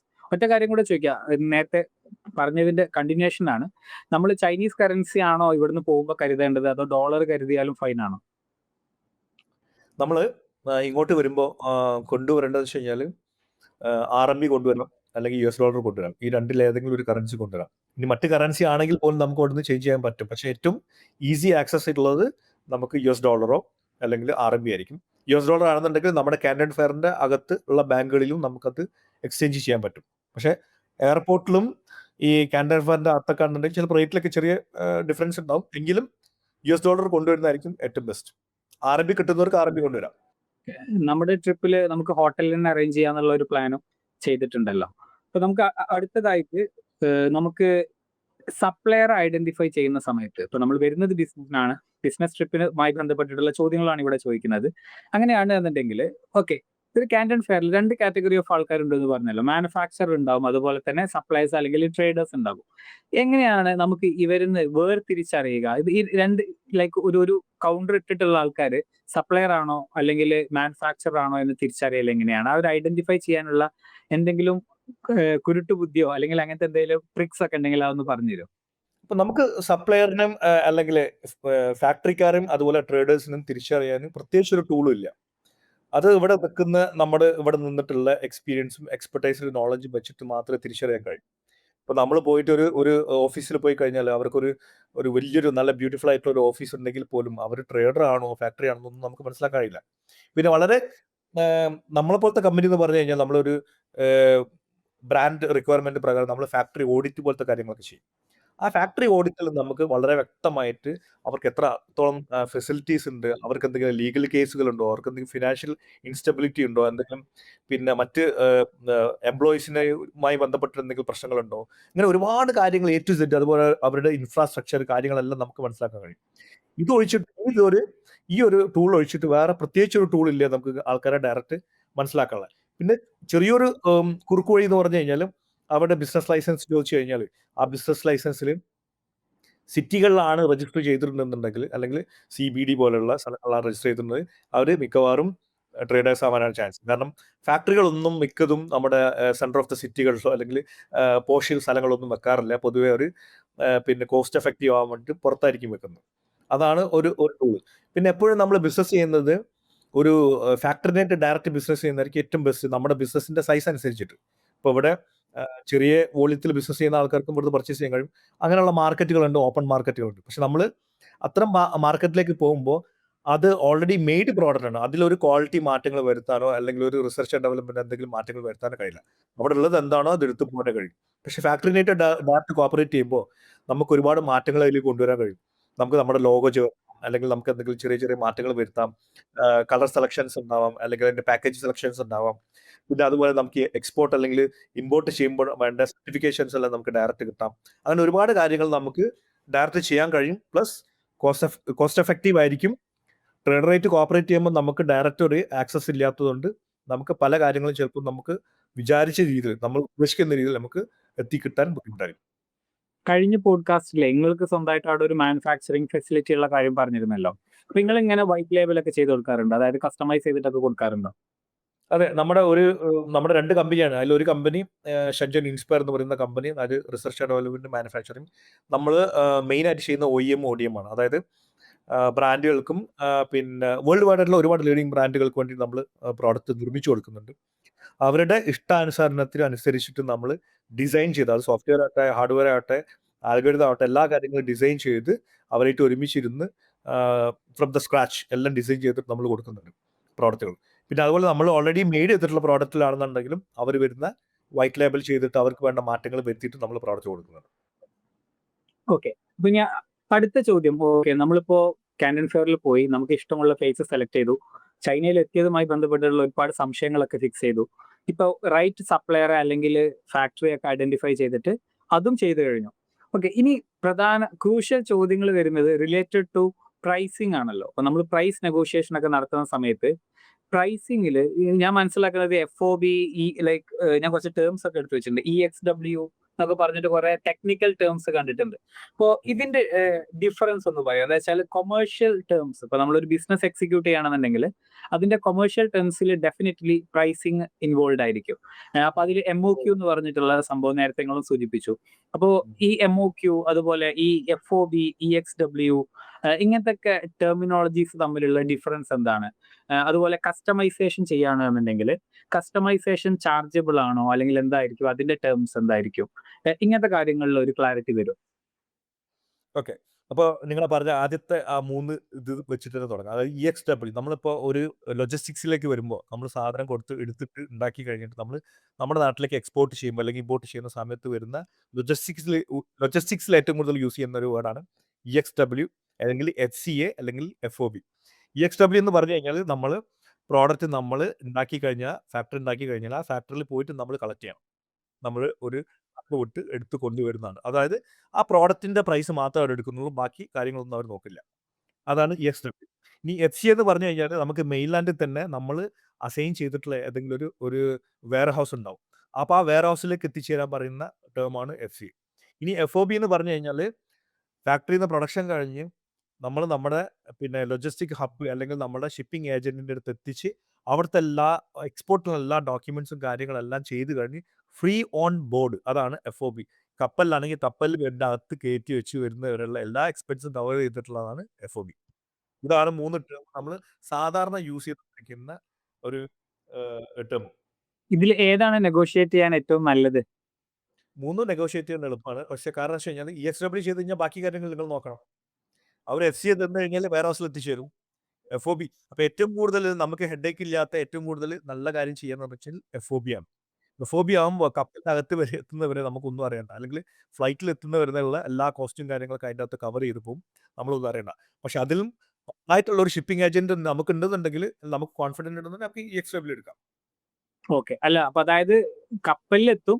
പിന്നെ കപ്പലിന്റെ ചാർജും നമ്മുടെ നാട്ടിലെ കസ്റ്റംസും ആയിരിക്കും. അതെ. അത് FOB കഴിഞ്ഞ് കഴിഞ്ഞാല് FOB കഴിഞ്ഞ് കഴിഞ്ഞാല് പിന്നെ അവിടുന്ന് ഇങ്ങോട്ടുള്ള ഇവിടുന്ന് ചൈനയിൽ നിന്ന് നമ്മുടെ പോർട്ട് വരെ എത്തുന്ന ട്രാൻസ്പോർട്ടേഷൻ എക്സ്പെൻസ്, പിന്നെ അവിടെ ക്ലിയർ ചെയ്യാനുള്ള ഡ്യൂട്ടി ആവട്ടെ, അല്ലെങ്കിൽ GST ആവട്ടെ, അല്ലെങ്കിൽ മറ്റു കാര്യങ്ങൾ അതൊക്കെ നമ്മൾ ബെയർ ചെയ്യണം. ഇനി ഞാൻ ആ ഭാഗത്തേക്ക് വരാം. പിന്നെ രണ്ടാമത് ചോദിച്ചിരുന്നത് MOQനെ കുറിച്ചാണ്. MOQ എന്ന് പറഞ്ഞു കഴിഞ്ഞാൽ ഓരോ ഫാക്ടറിക്കും ഡിഫറെന്റ് ആണ് MOQ. കാരണം വെച്ച് കഴിഞ്ഞാല് ഞാൻ എൻ്റെ മുമ്പത്തെ പോഡ്കാസ്റ്റിൽ പറഞ്ഞിട്ടുണ്ടായിരുന്നു. ചില ആൾക്കാർക്ക് 3000 പീസ് ആവാം. ചില ആൾക്കാർക്ക് 5000 പീസ്. ഈ MOQ കൂടുതലും വരുന്നത് വെച്ചാൽ directly related to the production capacity ആണ്. ഒരു ലൈനിൽ. ഇപ്പോൾ ഒരു ലൈനിൽ ചിലപ്പോൾ നമുക്കൊരു 30 പേരുണ്ടാവാം. അപ്പോൾ ആ ഒരു ലൈനിന്റെ പ്രൊഡക്ഷൻ കപ്പാസിറ്റി പെർ ഡേ ചിലപ്പോൾ ഒരു 2800 പീസ് ആവാം, അല്ലെങ്കിൽ 3000 പീസ് ആവാം. പ്രോഡക്റ്റ് ടു പ്രോഡക്റ്റ് ഡിഫറെന്റ് ആയിരിക്കും. അപ്പോൾ നമ്മളൊരു 1000 പീസ് ചോദിച്ചു കഴിഞ്ഞാലും അവർക്ക് ആ ഒരു ലൈൻ ഓപ്പറേറ്റ് ചെയ്യണമെന്നുണ്ടെങ്കിൽ ആ 30 പേര് വരണം. അവർക്ക് ഒരു ദിവസത്തെ കൂലി കൊടുക്കണം. ഓക്കെ. ഓക്കെ. അപ്പൊ അത് മാത്രം. അതൊന്ന്. രണ്ടാമത്തെ വെച്ച് കഴിഞ്ഞാൽ ഇവര് ബാക്ക് എൻഡിലുള്ള സപ്ലൈ ചെയ്യുന്ന ഇവർക്ക് ഇതിനനുസരിച്ചുള്ള സപ്പോർട്ട് കിട്ടണം. ഫോർ എക്സാമ്പിൾ നമ്മളൊരു 1000 പീസ് എടുക്കാന്നുണ്ടെങ്കിൽ നമുക്ക് ഗിഫ്റ്റ് ബോക്സ് വേണം. അതായത് ബോക്സ് വേണം. ആ ബോക്സ് നിർമ്മിക്കണം എന്നുണ്ടെന്നുണ്ടെങ്കിൽ നമ്മൾ വേറൊരു ഫാക്ടറി ബോക്സ് മാത്രം ഉണ്ടാക്കുന്ന ഫാക്ടറി ആയിരിക്കും നോക്കുന്നത്. അപ്പോൾ അതിന്റെ മേലെ പ്രിന്റിംഗ് ഉണ്ടാവും. അപ്പം പ്രിന്റിംഗ് ഒക്കെ എന്ന് പറഞ്ഞു കഴിഞ്ഞാൽ ഒറ്റ സ്ട്രെച്ചിന് ചിലപ്പോൾ 3000 പീസ് 4000 പീസ് കടിച്ചു വരുന്നതായിരിക്കും. അപ്പോൾ അതിൽ നമ്മൾ 1000 പീസ് മാത്രം എടുക്കുന്ന പറയുമ്പോൾ നമ്മുടെ കോസ്റ്റ് കൂടും. ഓക്കെ. ബാക്കി 3000 പീസ് നമ്മൾ എന്ത് ചെയ്യും? അതൊരു ബിഗ് ക്വസ്റ്റ്യൻ മാർക്ക് ആയിരിക്കും. അപ്പോൾ ഈ MOQ is directly related to the production capacity ഒരു പെർ അസംബിൾ ലൈൻ നടക്കുന്നതിനെ അപേക്ഷിച്ചിരിക്കും. പിന്നെ രണ്ടാമതുണ്ട് ഫാക്ടറി ആണെങ്കിൽ പോലും പ്രൊഡക്ഷൻ കഴിഞ്ഞിട്ട് അവർ സ്റ്റോക്ക് ചെയ്തു വെക്കും. ഒരു പർട്ടിക്കുലർ പ്രോഡക്റ്റ് സ്റ്റോക്ക് ചെയ്തു. അങ്ങനെ സ്റ്റോക്ക് ചെയ്ത് വെച്ചിരിക്കുന്നതാണെന്നുണ്ടെങ്കിൽ നമുക്ക് ചിലപ്പോൾ 1000 പീസോ 500 പീസോ അവർ വില്ലിങ് ആണെങ്കിൽ നമുക്ക് എടുക്കാം. അത് പറ്റും. ഇനി ഇതല്ലാത്തത് 100 പീസ് 200 പീസും ചില ആൾക്കാർ എൻ്റെ അടുത്ത് പറയാറുണ്ട് നമുക്ക് ചൈനയിൽ നിന്ന് 100 പീസ് കിട്ടാറുണ്ടല്ലോ 50 പീസ്. അത് ഓപ്പൺ മാർക്കറ്റാണ്. ഓപ്പൺ മാർക്കറ്റിൽ പോയി കഴിഞ്ഞാൽ ഈവ് പോലുള്ള മാർക്കറ്റിൽ പോയി കഴിഞ്ഞാൽ അവിടുന്ന് നമുക്ക് 100 പീസോ അല്ലെങ്കിൽ അവർക്ക് MOQ ഉണ്ടാവും. പക്ഷേ അവരുടെ MOQ ചിലപ്പോൾ 2 കാർട്ടൺ ബോക്സ് ആവാം.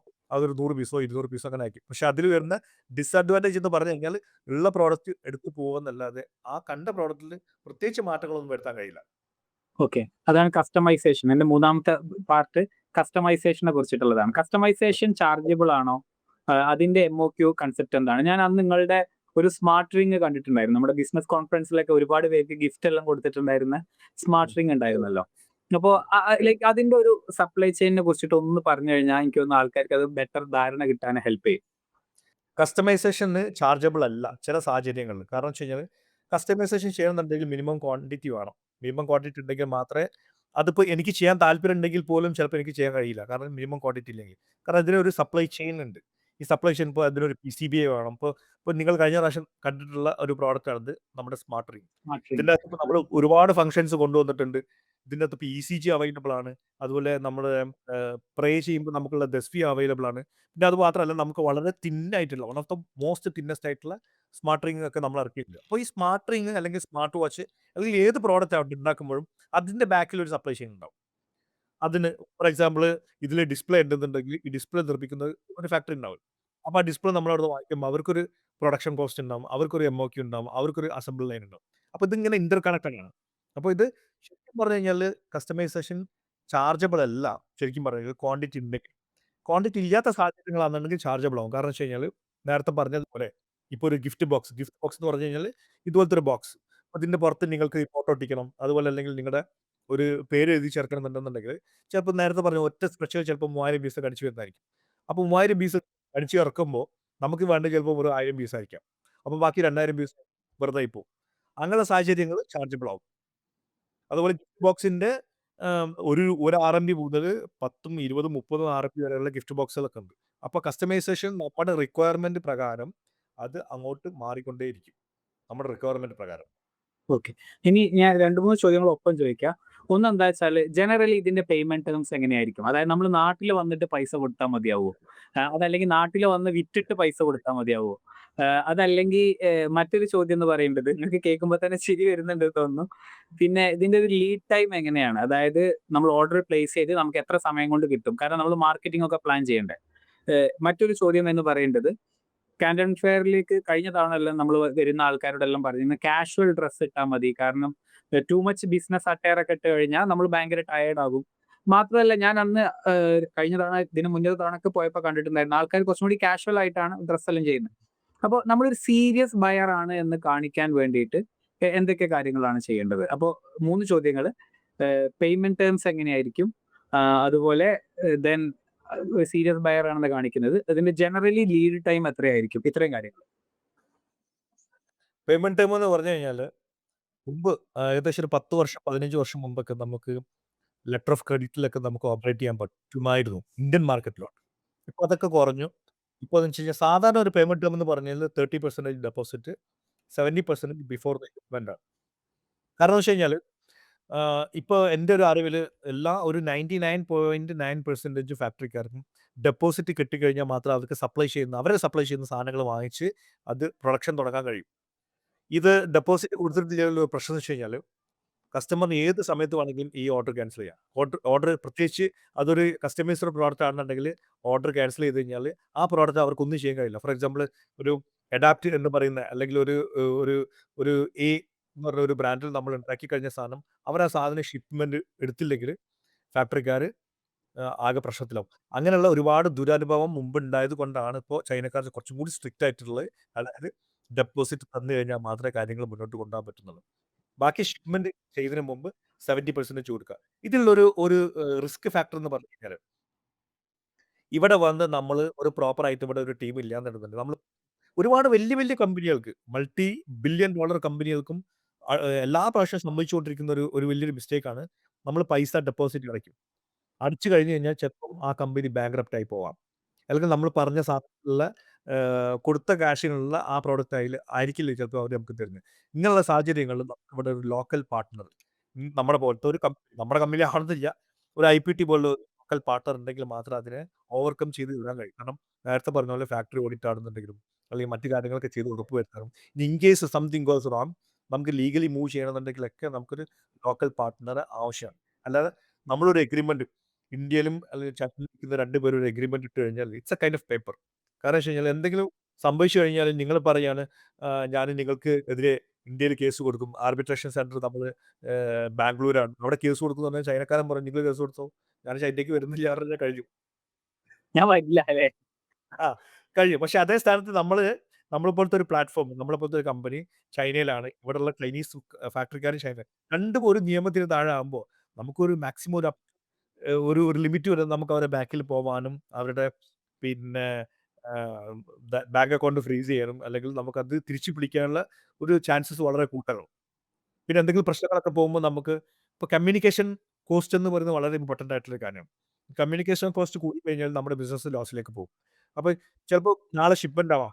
ഇന്നായിരിക്കും ചിലപ്പോൾ ചെറിയ പ്രശ്നങ്ങൾ വരില്ലേ ഒരു സർട്ടിഫിക്കേഷൻസോ പക്ഷെ അത് ഫേസ് ടു ഫേസ് ഡിസ്കസ് ചെയ്ത് കഴിഞ്ഞാൽ ചിലപ്പോൾ അരമണിക്കൂർ കൊണ്ട് തീർക്കാൻ പറ്റുന്ന കാര്യമായിരിക്കാം. പക്ഷെ നമ്മളത് 2 രാജ്യത്തിരുന്ന് ഡിസ്കസ് ചെയ്യാൻ നിന്ന് കഴിഞ്ഞാൽ ചിലപ്പോൾ അത് ആഴ്ചകളെടുക്കും. ചിലപ്പോൾ നിങ്ങൾ പറയുന്നതെന്നോ അവർ പറയുന്നതെന്നോ അങ്ങോട്ടും ഇങ്ങോട്ടും മനസ്സിലാവാതെ അത് നമ്മുടെ ഈ ടൈമും കാര്യങ്ങളെല്ലാം അവതാളത്തിലാവും.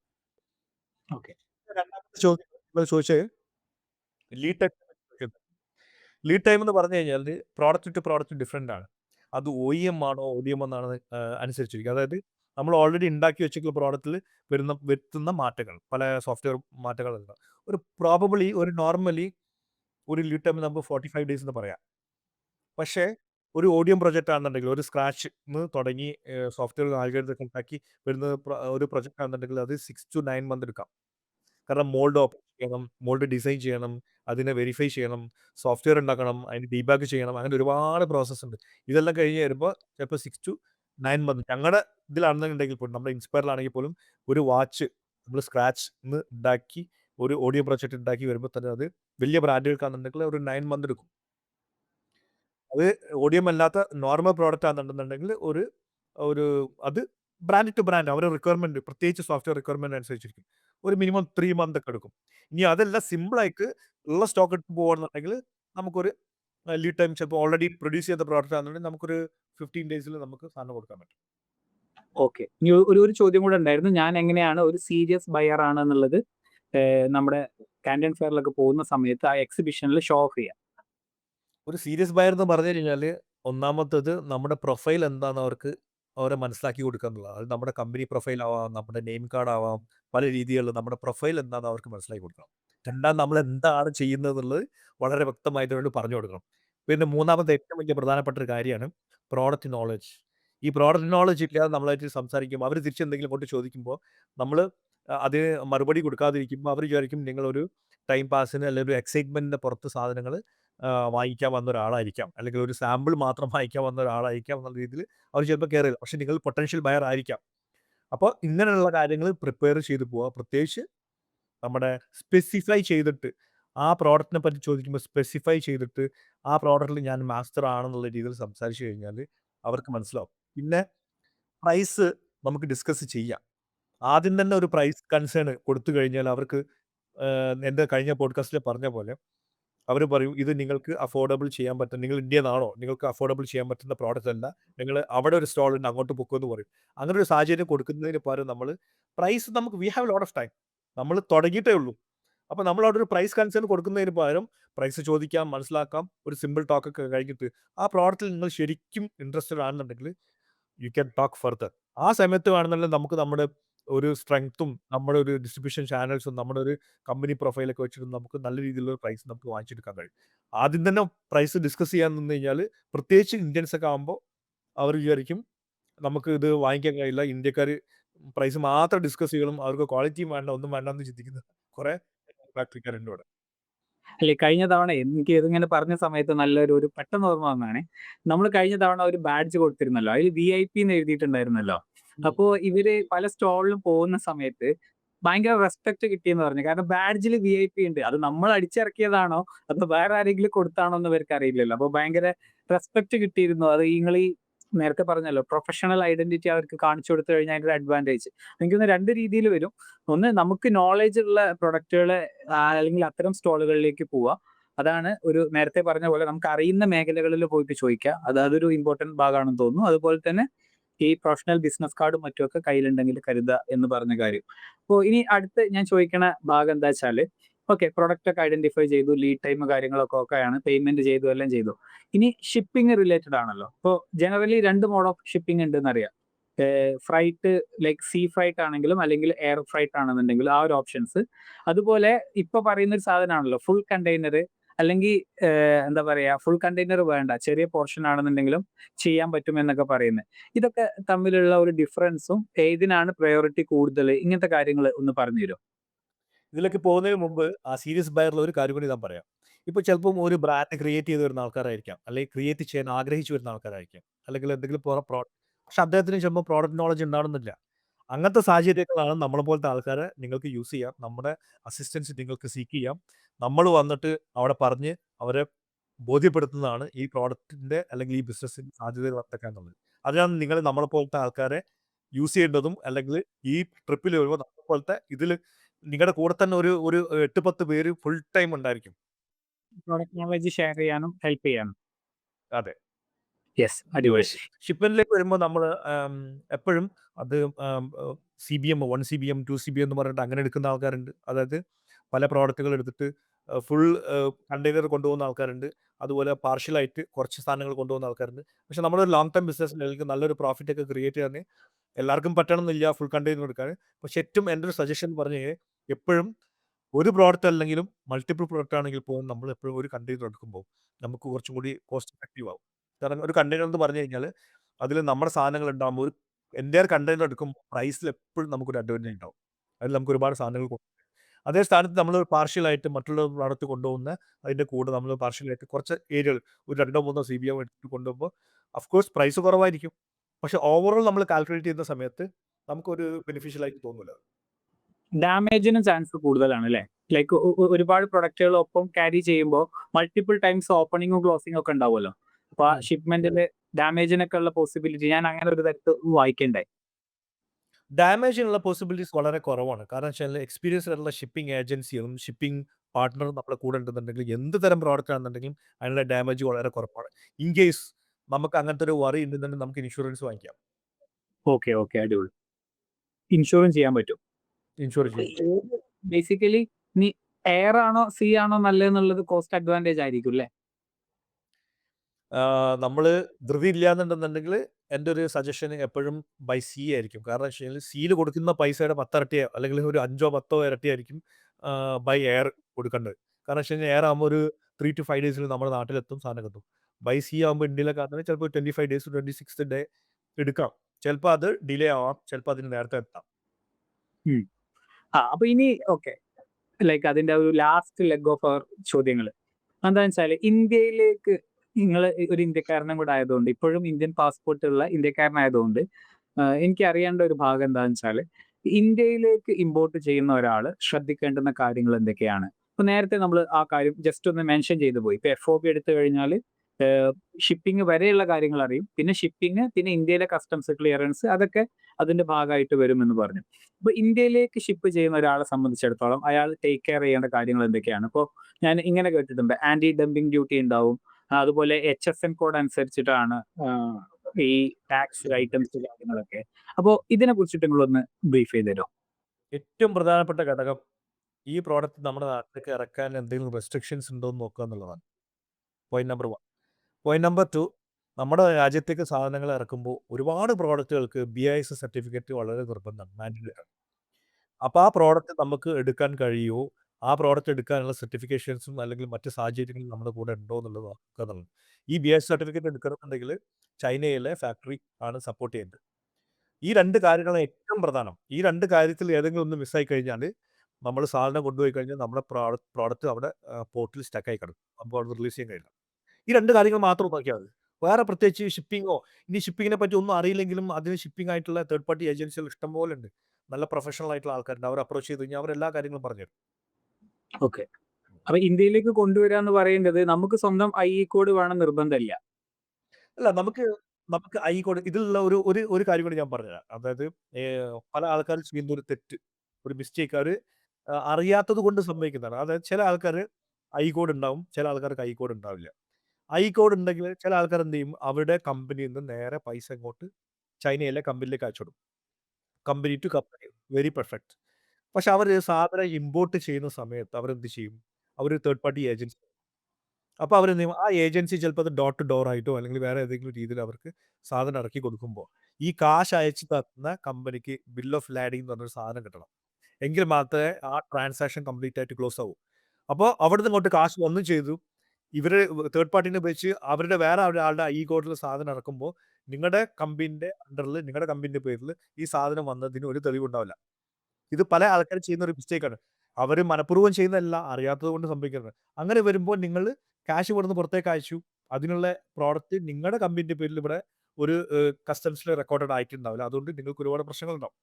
അപ്പോൾ നിങ്ങളുടെ കോഡ് ഉപയോഗിച്ചിട്ട് നിങ്ങൾ ഇമ്പോർട്ട് ചെയ്യണമെന്നുണ്ടെങ്കിൽ നിങ്ങൾ നിങ്ങളുടെ കമ്പനിയിൽ നിന്ന് പൈസ അയക്കുക. ആ അതേ കമ്പനിയുടെ പേരിൽ തന്നെ പ്രോഡക്റ്റ് തിരിച്ചിറക്കുക. ഇനി നിങ്ങൾക്ക് അതിനൊരു സാഹചര്യം ഇല്ലാന്നുണ്ടെന്നുണ്ടെങ്കിൽ തേർഡ് പാർട്ടിനെ അപ്രോച്ച് ചെയ്യുക. ആരാണോ കോഡിൽ നിങ്ങൾ ഡൊമസ്റ്റിക്കലി ഇന്ത്യയിലെ കമ്പനിയിൽ നിന്നും അവരുടെ ഇന്ത്യൻ കമ്പനിയിലേക്ക് നിങ്ങൾ ബില്ല് ചെയ്യുക. പൈസ അയച്ചു കൊടുക്കുക. അവര് ചൈനയിലേക്കുള്ള കമ്പനിയിലേക്ക് പൈസ അയച്ചു കൊടുത്തിട്ട് അവര് സാധനം ഇറക്കും. അവരിറക്കി കഴിഞ്ഞതിന് ശേഷം അവര് വീണ്ടും നിങ്ങൾക്ക് ബില്ല് ചെയ്ത് നിങ്ങളുടെ കമ്പനിയിലേക്ക് തരും.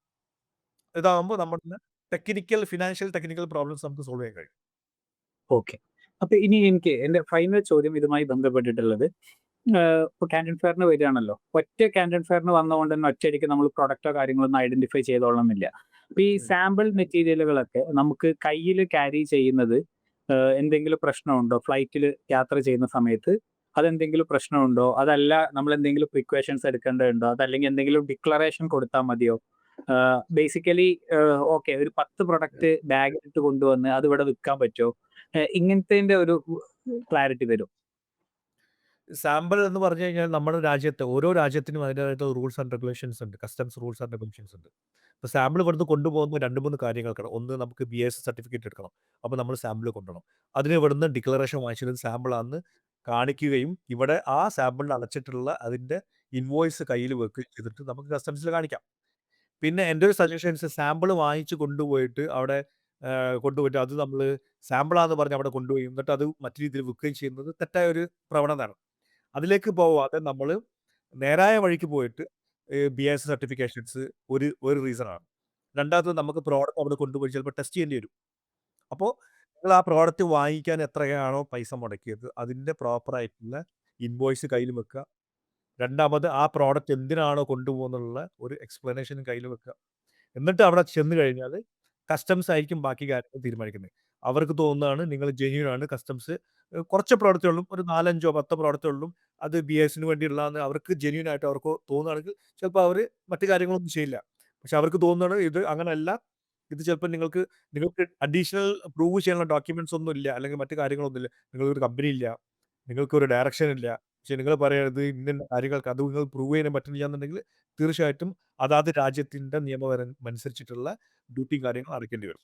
പക്ഷെ ആ സാമ്പിൾ കൊണ്ടുവന്നതിനൊന്നും പ്രശ്നമുണ്ടെന്ന് എനിക്ക് തോന്നുന്നില്ല. അതൊക്കെ പക്ഷെ വലിയ സാമ്പിളൊക്കെ ആണെങ്കിൽ നമ്മുടെ കയ്യിൽ കൊണ്ടുപോകാൻ കഴിയില്ല. നൗഷാദ് ഖാൻ, മറ്റൊരു ചോദ്യം എന്താണെന്ന് വെച്ചാല് ഇത്രയും കാലത്തെ എക്സ്പീരിയൻസ് നൗഷാദ് ഖാക്ക് ഈ വിഷയത്തിലുണ്ട്. ഇപ്പോ നൗഷാദ് ഖാന്റെ കൂടെ ലൈക്ക് നമ്മൾ ഒരുമിച്ച് ചേർന്നിട്ട് ഇങ്ങനെ ആൾക്കാരെ കൊണ്ടുപോകുന്നുണ്ടല്ലോ. ഒരു സ്പെസിഫിക് ചോദ്യമാണ്. നമ്മുടെ കൂടെ വരുന്ന ആൾക്കാരെ സംബന്ധിച്ചിടത്തോളം അവർക്ക് നമുക്ക് എന്തായിരിക്കും ഒരു അഡ്വാൻറ്റേജ് എന്നുള്ള രീതിയിൽ നമുക്ക് പറയാൻ പറ്റുന്നുണ്ടാവുക? ഇപ്പൊ നമ്മുടെ അഡ്വാൻറ്റേജ് എന്ന് പറഞ്ഞാൽ ഏറ്റവും വലിയ അഡ്വാൻറ്റേജ് എന്ന് പറഞ്ഞാൽ നമ്മളൊരു ട്രാവൽ കമ്പനിയല്ല. ഒരു ടൂർ ഗൈഡിംഗ് ടീമല്ല. നമ്മളൊരു പക്ക 100% കോർപ്പറേറ്റ് കമ്പനി ലീഡിംഗ് ബ്രാൻഡുകളായിട്ടും പിന്നെ ലോകത്തിൽ തന്നെ ഫേമസ് ഉള്ള കമ്പനികളായിട്ടും കോർപ്പറേറ്റ് ചെയ്യുന്ന ഒരു മാനുഫാക്ചറിങ്ങും എൻഡ് ടു എൻഡ് പ്രൊജക്റ്റ് ഒക്കെ മാനേജ് ചെയ്യുന്ന ഒരു പക്കാ കോർപ്പറേറ്റ് കമ്പനിയാണ്. ഇതാണ് ഫസ്റ്റ് അഡ്വാൻറ്റേജ്. ഇതിൽ അഡ്വാൻറ്റേജ് എന്താണെന്നല്ല എനിക്കിപ്പം നോക്കുന്നത്. ഒരു ടൂർ ഗൈഡ് ആണെന്നുണ്ടെങ്കിലും അല്ലെങ്കിൽ ഒരു തേർഡ് പാർട്ടി ആണെന്നുണ്ടെങ്കിലും അവർക്ക് നിങ്ങൾക്ക് തരുന്ന സർവീസിന് അല്ലെങ്കിൽ നിങ്ങൾക്ക് അച്ചീവ് ചെയ്യാൻ പറ്റുന്ന ബിസിനസ് നോളജിന് ഒരു ലിമിറ്റേഷൻസ് ഉണ്ടാവും. നമ്മളുടെ അടുത്ത് ആ സാഹചര്യം അൺലിമിറ്റഡ് ആണ്. നമുക്ക് ഏത് രീതിയിലും നിങ്ങളെ സഹായിക്കാൻ കഴിയും. അപ്പോൾ നമ്മളൊരു ടൂർ ഗൈഡ് ഒന്നുമല്ല. അതുകൊണ്ട് ഒരുപാട് സാധ്യതകൾ ഇവിടുന്ന് നിങ്ങൾക്ക് നിങ്ങൾ അവിടുന്ന് ഇവിടെ വന്നു കഴിഞ്ഞാലും ഇപ്പൊ നേരത്തെ ഉമർ പറഞ്ഞു ഒരു സെഷൻ ഒരു കോച്ചിങ് ക്ലാസ് അവിടുന്ന് തരുന്നുണ്ട്. അതുകൂടാതെ ഇവിടെ വന്നു കഴിഞ്ഞാൽ ബിസിനസ്സുമായി റിലേറ്റഡ് ആയിട്ടുള്ള എന്തൊരു ക്വസ്റ്റ്യൻസും നിങ്ങൾക്കുണ്ടെന്നുണ്ടെങ്കിൽ അതിനെ അഡ്രസ്സ് ചെയ്യാൻ ഇവിടെ ടീമുണ്ട്. അത് പ്രോപ്പറായിട്ട് നിങ്ങളെ പറഞ്ഞ് എഡ്യൂക്കേറ്റ് ചെയ്ത് തന്ന് നിങ്ങളുടെ പ്രശ്നങ്ങളും അല്ലെങ്കിൽ നിങ്ങളുടെ ഡൗട്ട് ക്ലിയർ ചെയ്ത് തരും. അപ്പോൾ നമ്മൾ ഈ പ്രോഗ്രാം കണ്ടക്ട് ചെയ്യുന്നത് മറ്റുള്ളവരിൽ നിന്ന് കുറച്ച് ഡിഫറൻ്റ് ആയിട്ടാണ്. നേരത്തെ പറഞ്ഞ കോർപ്പറേറ്റ് കമ്പനി ആകുമ്പോൾ ഒരു കോർപ്പറേറ്റ് കൾച്ചർ മാനറിലായിരിക്കും നമ്മൾ ഈ കാര്യങ്ങൾ കണ്ടക്ട് ചെയ്യുന്നത്. അപ്പോൾ അതിൽ എവറി ഡീറ്റെയിൽസ് നമ്മുടെ ടീം ശ്രദ്ധ കേന്ദ്രീകരിച്ചിട്ട് നിങ്ങൾ വന്ന് ഇറങ്ങിക്കഴിഞ്ഞാൽ നിങ്ങളെങ്ങനെ സ്വീകരിക്കുന്നു, നിങ്ങളെങ്ങനെ ബസ്സിൽ കയറ്റുന്നു, നിങ്ങൾ ഹോട്ടലിൽ എത്തിക്കഴിഞ്ഞാൽ നിങ്ങൾക്ക് ബുദ്ധിമുട്ടില്ലാതെ നിങ്ങളുടെ റൂം കാർഡ് തന്നെ നിങ്ങളുടെ കയ്യിൽ തരുന്നു, നിങ്ങളുടെ പാസ്പോർട്ട് എങ്ങനെ കളക്ട് ചെയ്യുന്നു, നിങ്ങൾക്ക് ഓരോരുത്തർക്കും ഓരോ ബാഡ്ജുകൾ, നിങ്ങൾക്ക് വേണ്ട ടെലികമ്മ്യൂണിക്കേഷൻ ആവശ്യമായിട്ടുള്ള അസിസ്റ്റൻസ്, അതുപോലെ എ ടു സെഡ് എവറിത്തിങ് ഒരു പ്രീമിയം ബസ്സിൽ നിങ്ങളെ കൊണ്ടുപോകുന്നു. എല്ലാ ഭാഗത്തും പോകുമ്പോൾ അതിന് കൂടെ തന്നെ നമ്മുടെ സ്വന്തം എംപ്ലോയീസ്, അതായത് തേർഡ് പാർട്ടി എംപ്ലോയീസ് അല്ല, ഒരു ഫ്രീലാൻസ് ആൾക്കാരെ ഉപയോഗിക്കാതെ നമ്മുടെ കമ്പനിയിൽ നിന്ന് ആൾക്കാർ ഫുൾ ടൈം നിങ്ങളുടെ കൂടെ ഉണ്ടാവും. 24/7. വൈകുന്നേരം നിങ്ങളെ ഹോട്ടലിൽ വിട്ടിട്ട് അവർ പോകുന്നില്ല. നിങ്ങളുടെ ഹോട്ടലിൽ തന്നെ ആയിരിക്കും അവിടെ താമസിക്കുന്നത്. പിന്നെ ഇതിൽ ഏറ്റവും വലിയൊരു ഹൈലൈറ്റ് ആണ് നമ്മുടെ ബിസിനസ് കോൺഫറൻസ്. ബിസിനസ് കോൺഫറൻസിൽ നമ്മൾ ചെയ്യുമ്പോൾ ടോപ്പ് 500 അല്ലെങ്കിൽ ടോപ്പ് ഫോർച്യൂൺ കമ്പനികളിലെ CEO, ചെയർമാൻ അതുപോലുള്ള വലിയ വലിയ ഒഫീഷ്യൽസ് വരുന്നുണ്ട്. മറ്റ് പല മേഖലകളിലുള്ള ആൾക്കാർ വരുന്നുണ്ട്. ലോകത്തിൻ്റെ പല ഭാഗത്തുള്ള ബിസിനസ് ചെയ്യുന്ന ആൾക്കാർ നമ്മുടെ ഗ്രൂപ്പിൽ വരുന്നുണ്ട്. ഇവരായിട്ടൊക്കെ ഒരു നെറ്റ്വർക്ക് ഉണ്ടാക്കാനും അതുകൂടാതെ ക്യാൻഡൻ ഫെയറിൽ കാണാൻ പറ്റാത്ത യുണീക്ക് ആയിട്ടുള്ള പ്രോഡക്റ്റുകളും നമ്മൾ ഇതിൽ ഡിസ്പ്ലേ ചെയ്യും. ആ ഫാക്ടറിക്കാരും നമ്മുടെ പ്രോഗ്രാമിലേക്ക് വിളിക്കും. ഇതൊരു പ്രീമിയം ഒരു വലിയൊരു ബിസിനസ് കോൺഫറൻസ് ആണ്. നമ്മൾ ഹോട്ടലിൽ ഇരുന്നിട്ട് 5 പേരോ അല്ലെങ്കിൽ ഒരു 100 ആൾക്കാർ ഇരുന്നിട്ട് സംസാരിക്കുന്ന രീതിയിലല്ല, വലിയൊരു ബിസിനസ് കോൺഫറൻസ് ഒരു ഹോൾ ഡേ പ്രോഗ്രാം. ഇതുകൂടാതെ നമ്മുടെ ഫാക്ടറി ഒരു യുണീക്ക് ആയിട്ടുള്ള ഒരു ഫാക്ടറികളെ നമ്മൾ അറേഞ്ച് ചെയ്തിട്ട് ആ ഫാക്ടറിയിലേക്ക് നമ്മുടെ ടീമിനെല്ലാം കൊണ്ടുപോയി അവിടുത്തെ പ്രോസസ്സും കാര്യങ്ങളൊക്കെ നിങ്ങൾക്ക് പറഞ്ഞു തരുന്നു. നിങ്ങളുടെ പ്രോഡക്റ്റ് അല്ലെങ്കിൽ പോലും ഒരു ഫാക്ടറിയിൽ കയറി കഴിഞ്ഞാൽ അവിടുത്തെ എന്തൊക്കെ കാര്യങ്ങളാണെന്ന് മനസ്സിലാക്കി കഴിഞ്ഞാൽ നിങ്ങൾക്ക് ഏകദേശം ഒരു ഐഡിയ കിട്ടും. ഒരു ഫാക്ടറി എങ്ങനെയാണ് റൺ ചെയ്യുന്നത്, ഒരു ബിസിനസ് എങ്ങനെയാണ് പോകുന്നത്, ഇവിടെ എങ്ങനെയാണ് നമുക്ക് ബിസിനസ് ചെയ്യാൻ പറ്റുന്നത്. അപ്പോൾ എ ടു സെഡ് എല്ലാ കാര്യങ്ങളും നിങ്ങളുടെ ഫുഡാവട്ടെ, നിങ്ങളുടെ താമസമാവട്ടെ, ട്രാൻസ്പോർട്ടേഷൻ ആവട്ടെ എല്ലാത്തിലും എങ്ങനെയെങ്കിലും കൊണ്ടുപോകുന്നതിന് പകരം എവറി ഡീറ്റെയിൽഡ് കാര്യങ്ങൾ പോലും നമ്മൾ ശ്രദ്ധ കേന്ദ്രീകരിച്ചിട്ടാണ് നമ്മൾ നിങ്ങൾക്ക് വേണ്ടിയിട്ട് ഈ സർവീസ് പ്രൊവൈഡ് ചെയ്യുന്നത്. ഇതിലുള്ള മെയിൻ കാരണം എന്ന് വെച്ച് കഴിഞ്ഞാൽ ഈ ക്യാൻഡൻ ഫെയർ എന്ന് പറയുന്നത് it's not our cup of. അതിൽ നിന്നും കുറച്ച് പൈസ ഉണ്ടാക്കിയിട്ട് നമ്മൾ പ്രോഫിറ്റ് ഉണ്ടാക്കിയിട്ട് ആ പ്രോഫിറ്റ് കൊണ്ട് ജീവിക്കേണ്ട സാഹചര്യം അല്ലെങ്കിൽ ബിസിനസ് റൺ ചെയ്യേണ്ട ഒരു സിറ്റുവേഷൻ നമുക്കിവിടെ ഇല്ല. ഇത് ചെയ്യാനുള്ള കാരണം വെച്ച് കഴിഞ്ഞാല് ഇതില് ഇവിടെ പല ആൾക്കാരും വരുന്നുണ്ട്. അവർക്ക് പ്രോപ്പർ ആയിട്ടുള്ള ഒരു ഗൈഡൻസ് കിട്ടുന്നില്ല. ബിസിനസ്സിൽ കിട്ടുന്നില്ല എന്നുള്ളൊരു സാഹചര്യം മിസ്റ്റർ ഉമറും അതുപോലെ ഉമറിന്റെ ടീമെല്ലാം മനസ്സിലാക്കിയത് കൊണ്ടാണ് നമ്മള് ഇത് ഒരുമിച്ച് ചെയ്യാം. ഒരു എക്സ്പെർട്ടൈസ്ഡ് ടീം കൂടി ഉണ്ടെങ്കില് ഇത് കുറച്ചും കൂടി ഭംഗിയാവും, കളർഫുൾ ആവും. വരുന്ന ആൾക്കാർക്കെല്ലാവരും ഒരു ബെനിഫിഷ്യൽ ആയിരിക്കും എന്നുള്ളൊരു ഒറ്റ കാരണം കൊണ്ട് മാത്രമാണ് നമ്മള് ഈ പ്രോഗ്രാം സ്റ്റാർട്ട് ചെയ്തത്. It's not our pure cup of tea. നമ്മളിത് ചെയ്യുന്നതിന് വെരി ക്ലിയർലി ബിസിനസ് ഫെസിലിറ്റേറ്റ് ചെയ്യുക, ഒരു ലോങ് ടേം അസോസിയേഷൻ ആവുക എന്നുള്ള ഒരു ഇന്റൻഷനിലാണ്. എനിവൺ വരുന്ന ആൾക്കാരെയൊക്കെ ഒരു ലൈഫ് ലോങ് ബന്ധമുള്ള നല്ലൊരു ക്വാളിറ്റി കമ്മ്യൂണിറ്റിയിലേക്ക് ഇൻവൈറ്റ് ചെയ്യുക എന്ന് പറഞ്ഞിട്ടാണ്. അത് തന്നെയാണ്. കാരണം വെച്ച് കഴിഞ്ഞാൽ കൊണ്ടുവരുന്ന ആൾക്കാരെ നമ്മള് അവരെ ബിസിനസ്സിൽ ഉയർത്തി കൊണ്ടുവരാ, അവരെ ഡെവലപ്പ് ചെയ്ത് കൊണ്ടുവരാ എന്നുള്ളതാണ്. കാരണം വരുന്ന എല്ലാ ആൾക്കാർക്കും ചിലപ്പോൾ എല്ലാ നോളഡ്ജ് ഉണ്ടാവണമെന്നില്ല. നമുക്ക് എല്ലായിടത്തും ഡിഫറെന്റ് സപ്പോർട്ട് വേണം. അതുകൊണ്ട് തന്നെയാണ് നമ്മൾ അവരെ ലോങ് ടൈമിലേക്ക് അവരെ ഉയർത്തി കൊണ്ടുവരാ. ചെറിയ ബിസിനസ്സുകൾ ചെയ്യുന്ന ആൾക്കാരാണെന്നുണ്ടെങ്കിൽ അവരെ വലിയ ബിസിനസ്സിലേക്ക് എത്തിക്കുക എന്നുള്ള ഒരു ഒരു ഒരു കൺസെപ്റ്റ് തന്നെയാണ് നമ്മുടെ ഇതിന്റെയുള്ള ബാക്കിലുള്ള ഒരു മോട്ടീവ്. ഓക്കെ. ഇനി മറ്റൊരു ചോദ്യം ചോദിക്കട്ടെ. ഒരുപാട് ആൾക്കാര് വിളിക്കുന്ന സമയത്ത് ബയർ ബാഡ്ജിന് എത്രയാ പൈസ? ഇൻവിറ്റേഷൻ ലെറ്ററിന് എത്രയാ പൈസ? കാൻഡിഡേറ്റ് ഫെയറിന്റെ രജിസ്ട്രേഷൻ എന്താ കോസ്റ്റ്? എന്നൊക്കെ ചോദിച്ചിട്ട് കുറെ ചോദ്യങ്ങൾ ചോദിക്കാറുണ്ട്. ഇതിനൊക്കെ എത്രയാ ശരിക്കും നൗഷാദ്ക്ക് അതിന്റെ എക്സ്പെൻസ്? അങ്ങനത്തെ കാര്യങ്ങളെ കുറിച്ചൊന്ന് പറഞ്ഞു തരുമോ? ആഹ് സത്യാവസ്ഥ എന്ന് പറഞ്ഞു കഴിഞ്ഞാല് ഒരു ഇൻവിറ്റേഷന് ഇറ്റ്സ് എ സീറോ കോസ്റ്റ് ആണ്. അതൊരു സർവീസ് ആയിട്ട് നമുക്ക് കണക്കൂട്ടാം. കാരണം ഞാനത് പറയാൻ കാരണം വേറൊന്നും കൊണ്ടല്ല. ഞാൻ നേരത്തെ പറഞ്ഞു. നമുക്കിതൊരു കപ്പ് ഓഫ് ടീ അല്ല. ഇതിൽ നിന്നും പ്രോഫിറ്റ് ഉണ്ടാക്കിയിട്ട് നമുക്കൊരു കാര്യം ചെയ്യേണ്ട ഒരു സാഹചര്യം ഇല്ല. അപ്പൊ ഇതില് ഒരു ബയർ ബാഡ്ജ് എന്ന് പറയുന്ന സാധനം, അല്ലെങ്കിൽ ഒരു ഇൻവിറ്റേഷൻ ലെറ്റർ, അല്ലെങ്കിൽ പിന്നെ കാൻഡിഡേറ്റ് ഫെയർ രജിസ്ട്രേഷൻ എന്നൊക്കെ പറഞ്ഞാൽ അബ്സല്യൂട്ട്ലി ഫ്രീ ആണ്. അത് ആർക്ക് വേണമെങ്കിലും കിട്ടും. ഇനി നിങ്ങൾ ഗ്രൂപ്പായിട്ട് വന്നിട്ടില്ല, നിങ്ങൾ ഒറ്റയ്ക്ക് വന്നു കഴിഞ്ഞാൽ നിങ്ങൾക്ക് അബ്സല്യൂട്ട്ലി ഫ്രീ ആയിട്ട് കിട്ടുന്ന ഒരു ഗവൺമെന്റ് പ്രൊവൈഡ് ചെയ്യുന്ന ഒരു സർവീസാണ്. നമ്മളതിന് കുറച്ച് ഒരു 5 10 മിനിറ്റ് സ്പെൻഡ് ചെയ്യണമെന്ന് മാത്രമേ ഉള്ളൂ. ഇതൊന്നും പെയ്ഡ് അല്ല. ഇതെല്ലാം കംപ്ലീറ്റ്ലി ഫ്രീ ആണ്. ഓക്കെ. അപ്പൊ ചാർജ് വരുന്ന കാര്യങ്ങൾ പറയുന്നത് ഫ്ലൈറ്റ്, വിസ, അക്കോമഡേഷൻ, ട്രാൻസ്പോർട്ടേഷൻ, ഈ പ്രൈവറ്റ് ഇവന്റ്സ് ഇപ്പൊ സർക്കസ് ഒക്കെ പോലത്തെ സംഭവങ്ങളാണെങ്കിൽ അതിന്റെ ടിക്കറ്റ്സ് ഇതിനൊക്കെ മാത്രമായിരിക്കും അല്ലേ? അത് തീർച്ചയായിട്ടും ഉണ്ട്. കാരണം നമ്മള് സർവീസ് കൊടുക്കുമ്പോ ഇത് വേണമെങ്കിൽ മെൻഷൻ ചെയ്യുമ്പോൾ നമുക്ക് അത് നിങ്ങൾക്ക് ഹെഡേക്ക് ഇല്ല നമ്മൾ ചെയ്തു തരുമെന്ന് പറയാന്നല്ലാതെ ഇതിനും പ്രത്യേകിച്ച് കോസ്റ്റുകളൊന്നുമില്ല. ഇതൊന്നല്ല നമ്മളൊരു ട്രിപ്പിന് വരുമ്പോൾ ഇതൊന്നല്ല പ്രധാനമായിട്ടും നോക്കേണ്ടത്. വരുന്നത് ആരുടെ കൂടെയാണ്? വന്നു കഴിഞ്ഞാൽ അവർക്ക് നമുക്ക് തരാൻ പറ്റുന്ന കാര്യങ്ങൾ എന്തൊക്കെയുണ്ട്? അവർക്കൊരു എക്സ്പെർട്ടൈസ് നോളഡ്ജ് ടീം ഉണ്ടോ? ഇതാണ് ഏറ്റവും പ്രധാനം. അല്ലാതെ നമ്മൾ അവിടെ ചെന്നിട്ട് കുറേ ഇപ്പൊ നമ്മൾക്കൊരു പ്രോഗ്രാം നടത്തുകയാണെന്നുണ്ടെങ്കിൽ നമുക്കൊരു ഒരു 500 നെയിംസ് ഇട്ടിട്ട് നമുക്കൊരു സർവീസ് ഒരു ഒരു ഒരു പേപ്പർ ഉണ്ടാക്കാൻ പറ്റും. പക്ഷെ അങ്ങനെ ഇട്ടുകൊണ്ട് ഒരു കാര്യമില്ല. നമ്മുടെ കൊടുക്കുന്ന സർവീസിന്റെ എണ്ണം നമ്മൾ കൂട്ടിയിട്ട് കാര്യമില്ല. ആ കൊടുക്കുന്ന സാധനം പ്രോപ്പർ ആണെന്നുള്ളതാണ് നമ്മൾ നോക്കേണ്ടത്. പിന്നെ നമ്മളിത് ഒരു പ്യൂർ ബിസിനസ് ട്രിപ്പാണ്. അത് ഒരു പ്ലഷർ ട്രിപ്പ് അല്ല. പക്ഷെ എങ്കിൽ പോലും നേരത്തെ പറഞ്ഞതുപോലെ ഉമർ പറഞ്ഞു ഒരു 15 കിലോമീറ്റർ ചില ആൾക്കാർ എൻ്റെ അടുത്ത് ചോദിച്ചിട്ടുണ്ട്. എൻ്റെ അടുത്ത് ചോദിച്ചിട്ടുണ്ട് കഴിഞ്ഞ പ്രാവശ്യം ഉമറിന്റെ അടുത്ത് ചോദിച്ചിട്ടുണ്ട്. അതായത് 5 ദിവസം കണ്ടന്റ് ഫെയർ നടക്കുന്നുണ്ട്. അപ്പൊ നമുക്ക് 5 ദിവസം കണ്ടു കഴിഞ്ഞാൽ നമുക്ക് എന്തെങ്കിലും കിട്ടും എന്നുള്ളത്. നിങ്ങൾക്കെന്നല്ല എനിക്ക് പോലും 5 ദിവസം അവിടെ നടക്കാൻ കഴിയില്ല. കാരണം വെച്ച് കഴിഞ്ഞാൽ അത്രയും ടയർഡ് ആയി പോകും. അത്രയും ആള് എക്സോസ്റ്റഡ് ആവും. ബ്രെയിനില് നമുക്ക് ഒരു ബ്രെയിൻ ഫോഗ് തന്നെ വന്നു പോകും. കാരണം വെച്ചാൽ അത്രയും പ്രോഡക്റ്റുകളും അത്രയും ആൾക്കാരൊക്കെ നമ്മൾ കാണുമ്പോൾ നമുക്കപ്പോ ഒരു ഏറ്റവും നല്ലത് വെച്ചാൽ 2 3 ദിവസം കണ്ടു കഴിഞ്ഞാൽ തന്നെ നമ്മള് ഏകദേശം ഒരു പരുവാവും. അതാണ് നമ്മള് മുൻകൂട്ടി പഠിച്ച് കാര്യങ്ങൾ മനസ്സിലാക്കി നമുക്ക് എന്ത് ആവശ്യങ്ങൾക്കാണ് വരുന്നതെന്നുള്ളത് പഠിച്ച് മനസ്സിലാക്കി വരണമെന്ന് പറഞ്ഞത്. അപ്പൊ 2 ദിവസം കഴിഞ്ഞ് കഴിഞ്ഞാല് പിന്നെ നമുക്കൊരു ഒരു ഹ്യൂമൻ ബീയിങ്ങിന് വേണ്ട ഒരു സംബന്ധിച്ച് ഒരു റിലാക്സേഷൻ ആണ്. ആ സാഹചര്യങ്ങളിലാണ് നമ്മൾ എന്ത് ചെയ്യാം പിന്നെ ഫാക്ടറി വിസിറ്റുകളും ബിസിനസ് കോൺഫറൻസുകളും പുതിയ പുതിയ ഇന്നോവേറ്റീവ് ആയിട്ടുള്ള കാര്യങ്ങളൊക്കെ അവരെ പരിചയപ്പെടുത്തും. അതുകൂടാതെ തന്നെ നമ്മള് നല്ല നല്ല ഒരു ടൂറിസ്റ്റ് ഡെസ്റ്റിനേഷൻസ് അതായത് ആൾക്കാർക്ക് ലൈഫ് ടൈമിൽ കാണാൻ പറ്റുന്ന നല്ല കാര്യങ്ങൾ കൂടി ഉൾപ്പെടുത്തിക്കൊണ്ടിട്ട് ചെയ്യുന്നത്. പക്ഷേ ഇതൊരു പ്യൂർ ബിസിനസ് ട്രിപ്പാണ്. അതിനകത്ത് നമ്മളൊരു ഒരു ഒരു ഒരു സന്തോഷം കൂടി ആഡ് ചെയ്യുന്നു ഇതിനകത്ത്. അപ്പൊ എനിക്ക് തോന്നുന്നു കാൻഡിഡേറ്റ് ഫെയറിലേക്ക് ജനറലി ഒരു യാത്ര പുറപ്പെടുന്ന ആൾക്കാരുടെ ഒരുപാട് ആങ്സൈറ്റികൾ ഉണ്ടാവും. ബിസിനസ് ചെയ്യണമെന്ന് ആഗ്രഹിച്ച് പോകുന്ന ആൾക്കാരുടെ കുറെ ആങ്സൈറ്റികൾ ഇതിനകം നമ്മൾ കവർ ചെയ്തിട്ടുണ്ട് എന്നുള്ളത്. ഇനി അഡീഷണലി 1 2 കാര്യങ്ങളും കൂടെ പറഞ്ഞിട്ട് ഈ വീഡിയോ അവസാനിപ്പിക്കാം. അതെന്താന്ന് വെച്ചാൽ നമ്മൾ ഗ്രൂപ്പായിട്ട് പോകുന്ന ട്രിപ്പിന്റെ കുറച്ച് ഇൻഫർമേഷൻസ് ആണ്. അപ്പൊ നമ്മുടെ ട്രിപ്പിൽ ഒരു പകുതിയിലധികം ആൾക്കാരും ഫസ്റ്റ് ടൈം ആയിട്ട് ചൈന എക്സ്പ്ലോർ ചെയ്യണം എന്നൊക്കെ ആഗ്രഹിച്ചിട്ട് പുതിയ പ്രൊഡക്റ്റ് ഒക്കെ ഐഡന്റിഫൈ ചെയ്യണം. നേരിട്ട് ലൈക്ക് ഞാൻ ഇങ്ങനെ അവരോട് പറഞ്ഞിട്ടുണ്ടായിരുന്നു. എന്താ വെച്ചാൽ കാൻഡിഡേറ്റ് ഫെയറിൽ പോയി കഴിഞ്ഞാൽ പുതിയ പ്രൊഡക്റ്റ് ഒക്കെ ഐഡന്റിഫൈ ചെയ്യാന്നൊക്കെ പറഞ്ഞിട്ട്. അപ്പൊ അവർക്ക് നമ്മൾ സ്പെസിഫിക് ആയിട്ട് ചെയ്യുന്ന കുറച്ച് കാര്യങ്ങളും കൂടെ ഇതിൽ പറയാം. അത് ഒന്നാമത്തെ കാര്യം എന്താന്ന് വെച്ചാൽ എങ്ങനെ നമുക്ക് ഒരു ബിസിനസ് ഐഡിയ ഉണ്ടെങ്കിൽ അതിനെങ്ങനെ വാലിഡേറ്റ് ചെയ്യാം, അതിന് വേണ്ടിയിട്ട് എങ്ങനെ മാർക്കറ്റ് റിസർച്ച് ചെയ്യാം, എങ്ങനെ കോമ്പറ്റീഷൻ സ്റ്റഡി നടത്താം, ഇങ്ങനത്തെ കാര്യങ്ങളിലൊക്കെ കുറച്ച് ബിസിനസ് ലെസൺസ് നമ്മൾ ട്രിപ്പ് പോകുന്നതിന് മുന്നേ തന്നെ ഒരു പ്രീ ബോർഡിംഗ് ട്രെയിനിങ്ങിന്റെ ഭാഗമായിട്ട് നൽകുന്നുണ്ട്. മറ്റൊരു കാര്യം എന്ന് പറഞ്ഞു കഴിഞ്ഞാൽ ഇത്രയും വലിയ പ്രോഗ്രാമാണ്, അതിന്റെ സൈസ് 280 സ്റ്റേഡിയത്തിന്റെ വലിപ്പമുണ്ടെന്ന് പറഞ്ഞല്ലോ. അപ്പൊ അത്രയും വലിയൊരു പ്രോഗ്രാമിലേക്ക് ആൾക്കാർ പോകുമ്പോൾ ഡെയിലി ഇപ്പൊ എന്റെ വാച്ചിലൊക്കെ അന്ന് എനിക്ക് തോന്നുന്നു ഒരു 15 കിലോമീറ്റർ ഒക്കെ ഒരു ദിവസം നടന്നിട്ടുള്ള ഡാറ്റ ഉണ്ടായിരുന്നു. അപ്പോൾ നമുക്ക് ശരിക്കും കുറേ ദിവസം കാനൻ ഫെയറിൽ നടക്കുക എന്നുള്ളത് പ്രാക്ടിക്കൽ ആവില്ല. പക്ഷെ എഫക്റ്റീവ് ആയിട്ട് കുറച്ച് സമയത്തിനകത്ത് എങ്ങനെ മാക്സിമം റിസൾട്ട് ക്രിയേറ്റ് ചെയ്യുക എന്നുള്ള രീതിയിൽ നമ്മൾ കാൻഡൻ ഫെയറിൽ നിങ്ങളുടെ ഒരു ഇൻട്രസ്റ്റ് ഏരിയ ഒക്കെ വെച്ചിട്ട് ഒരു മാപ്പും ഡയറക്ഷനും ഒക്കെ തന്നിട്ട് ആ ഒരു രീതിയിലുള്ള ഒരു കോച്ചിങ് പ്ലാൻ ചെയ്യുന്നുണ്ട്. പിന്നെ ഇതിന്റെ ഏറ്റവും പ്രധാന അട്രാക്ഷൻ എന്ന് പറയുന്നത് സഹകരിക്കുന്ന ഡോക്ടർ നൌഷാദിന്റെ കമ്പനിയാണ് IPT സ്മാർട്ട്.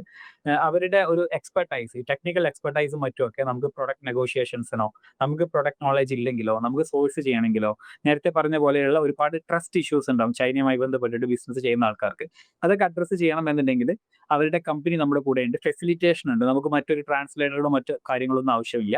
പിന്നെ ഇതൊക്കെ കൂടാണ്ട് നമ്മൾ ചൈനയിലേക്ക് പോവാണല്ലോ, ഒരു പുതിയ രാജ്യത്തേക്കാണ്. അപ്പൊ അവിടുത്തെ കൾച്ചർ, അവിടുത്തെ ഭക്ഷണം, ഹോട്ട് പോട്ട് എക്സ്പീരിയൻസ്, അതല്ല എന്നുണ്ടെങ്കിൽ നമുക്ക് ഷിംലോങ് സർക്കസ്, ഷെൻജൻ, കോഷാൻ, ഗോഞ്ചോ എന്നൊക്കെ പറഞ്ഞിട്ടുള്ള മൾട്ടിപ്പിൾ സിറ്റീസിലുള്ള എക്സ്പീരിയൻസ്, ഡിഫറെന്റ് മാർക്കറ്റുകളുടെ എക്സ്പീരിയൻസ് ഒക്കെ ചെയ്തിട്ടുള്ള ഒരു ടൂറിസ്റ്റ് ആസ്പെക്റ്റും കൂടെ ഇതിനകത്ത് നമ്മൾ ഉൾപ്പെടുത്തിയിട്ടുണ്ട്. അപ്പൊ എന്താ വെച്ചാൽ ഒരു ബിസിനസ് ട്രിപ്പാണ്, ബിസിനസ് കമ്മ്യൂണിറ്റിയാണ്, നല്ല പ്രീമിയം കമ്മ്യൂണിറ്റിയാണ്. അതിനോടൊപ്പം തന്നെ ഒരു ട്രിപ്പിന്റെ വൈബും കൂടെ, ഒരു ടൂറിസ്റ്റ് ട്രിപ്പിന്റെ വൈബും കൂടെ ഉൾപ്പെടുത്തിയിട്ടുള്ള രീതിയിലാണ് ഈ പ്രോഗ്രാം ഡിസൈൻ ചെയ്തിട്ടുള്ളത്. അപ്പൊ പ്രോഗ്രാമിന്റെ വിശദ വിവരങ്ങളൊക്കെ അറിയണമെന്നുണ്ടെങ്കിൽ ഈ വീഡിയോയുടെ താഴെ കുറച്ചും കൂടി ഇൻഫോർമേഷൻ ഉണ്ട്, കോൺടാക്ട് ചെയ്യാനുള്ള നമ്പർ ഉണ്ട്. ആവശ്യമുള്ളവർക്ക് അത് ചെക്ക് ചെയ്ത് നോക്കാം. എന്തെങ്കിലും സൈൻ ഓഫ് ഡയലോഗ്സ് ആയിട്ട് നൗഷാദ് കാക്ക് എന്തെങ്കിലും പറയാനുണ്ടെങ്കിൽ അതും കൂടെ പറഞ്ഞിട്ട് നമുക്ക് ഈ വീഡിയോ അവസാനിപ്പിക്കാം. ഇപ്പോൾ ലോകത്ത് താരിഫ് യുദ്ധം വളരെ മൂർച്ഛിച്ചു നിൽക്കുന്ന സമയമാണ്. ഈ സാഹചര്യത്തിൽ പോലും നമ്മുടെ ഇന്ത്യ ചൈന ബന്ധം വളരെ ദൃഢമായി കൊണ്ടിരിക്കുന്നുണ്ട്. നമ്മുടെ പ്രധാനമന്ത്രി അവിടെ ചൈനയിൽ വരുന്നുണ്ട്. അപ്പോൾ നമുക്ക് ഒരുപാട് ഓപ്പർച്യൂണിറ്റീസ് ഓപ്പൺ ചെയ്ത് കിട്ടുന്ന ഏറ്റവും നല്ലൊരു സമയം കൂടിയാണ്. ആദ്യം ആര് വരുന്നോ അവർക്ക് ആ നോളജ് സ്വായത്തമാക്കാനും അത് തിരിച്ച് സ്വന്തം രാജ്യത്ത് കൊണ്ടുപോയി കാശാക്കി മാറ്റാനും പറ്റുന്ന ഏറ്റവും നല്ലൊരു സാഹചര്യം. അതുപോലെ ഇവിടെ വന്നു കഴിഞ്ഞാൽ എന്നെയും അതുപോലെ ഉമറിനെയൊക്കെ കാണാൻ ആഗ്രഹിക്കുന്നവർക്ക് നിങ്ങൾക്ക് ഞങ്ങളെ കോൺടാക്ട് ചെയ്യാം. നമ്മളെ കാണാം. നമ്മുടെ ഇവിടെ ഉണ്ടാവും. ഒരു ഒരു 1 മാസം ഉണ്ടാവില്ലേ ഏകദേശം ഉമ്മർ ഇവിടെ? രണ്ട് ഫേസും കൂടെ കവർ ചെയ്യുമ്പോൾ ഒരു 18 ദിവസത്തോളം ഉണ്ടാവും. 18 ഒരു 10-20 ദിവസം നമ്മളിവിടെ ഉണ്ടാവും. നമ്മളിവിടെ ഉണ്ടായിരിക്കും. നിങ്ങൾക്ക് എന്നെയോ അല്ലെങ്കിൽ ഉമറിനോ കാണാൻ ആഗ്രഹിക്കുന്ന ആൾക്കാരുണ്ടെന്നുണ്ടെങ്കിൽ ഞങ്ങളെ കോൺടാക്ട് ചെയ്യാം. Will be always free for you. നമുക്ക് ചൈനയിൽ നിന്ന് നേരിട്ട് കാണാം അല്ലേ? ഓ തീർച്ചയായിട്ടും. അപ്പൊ okay then, thank you. Thank you.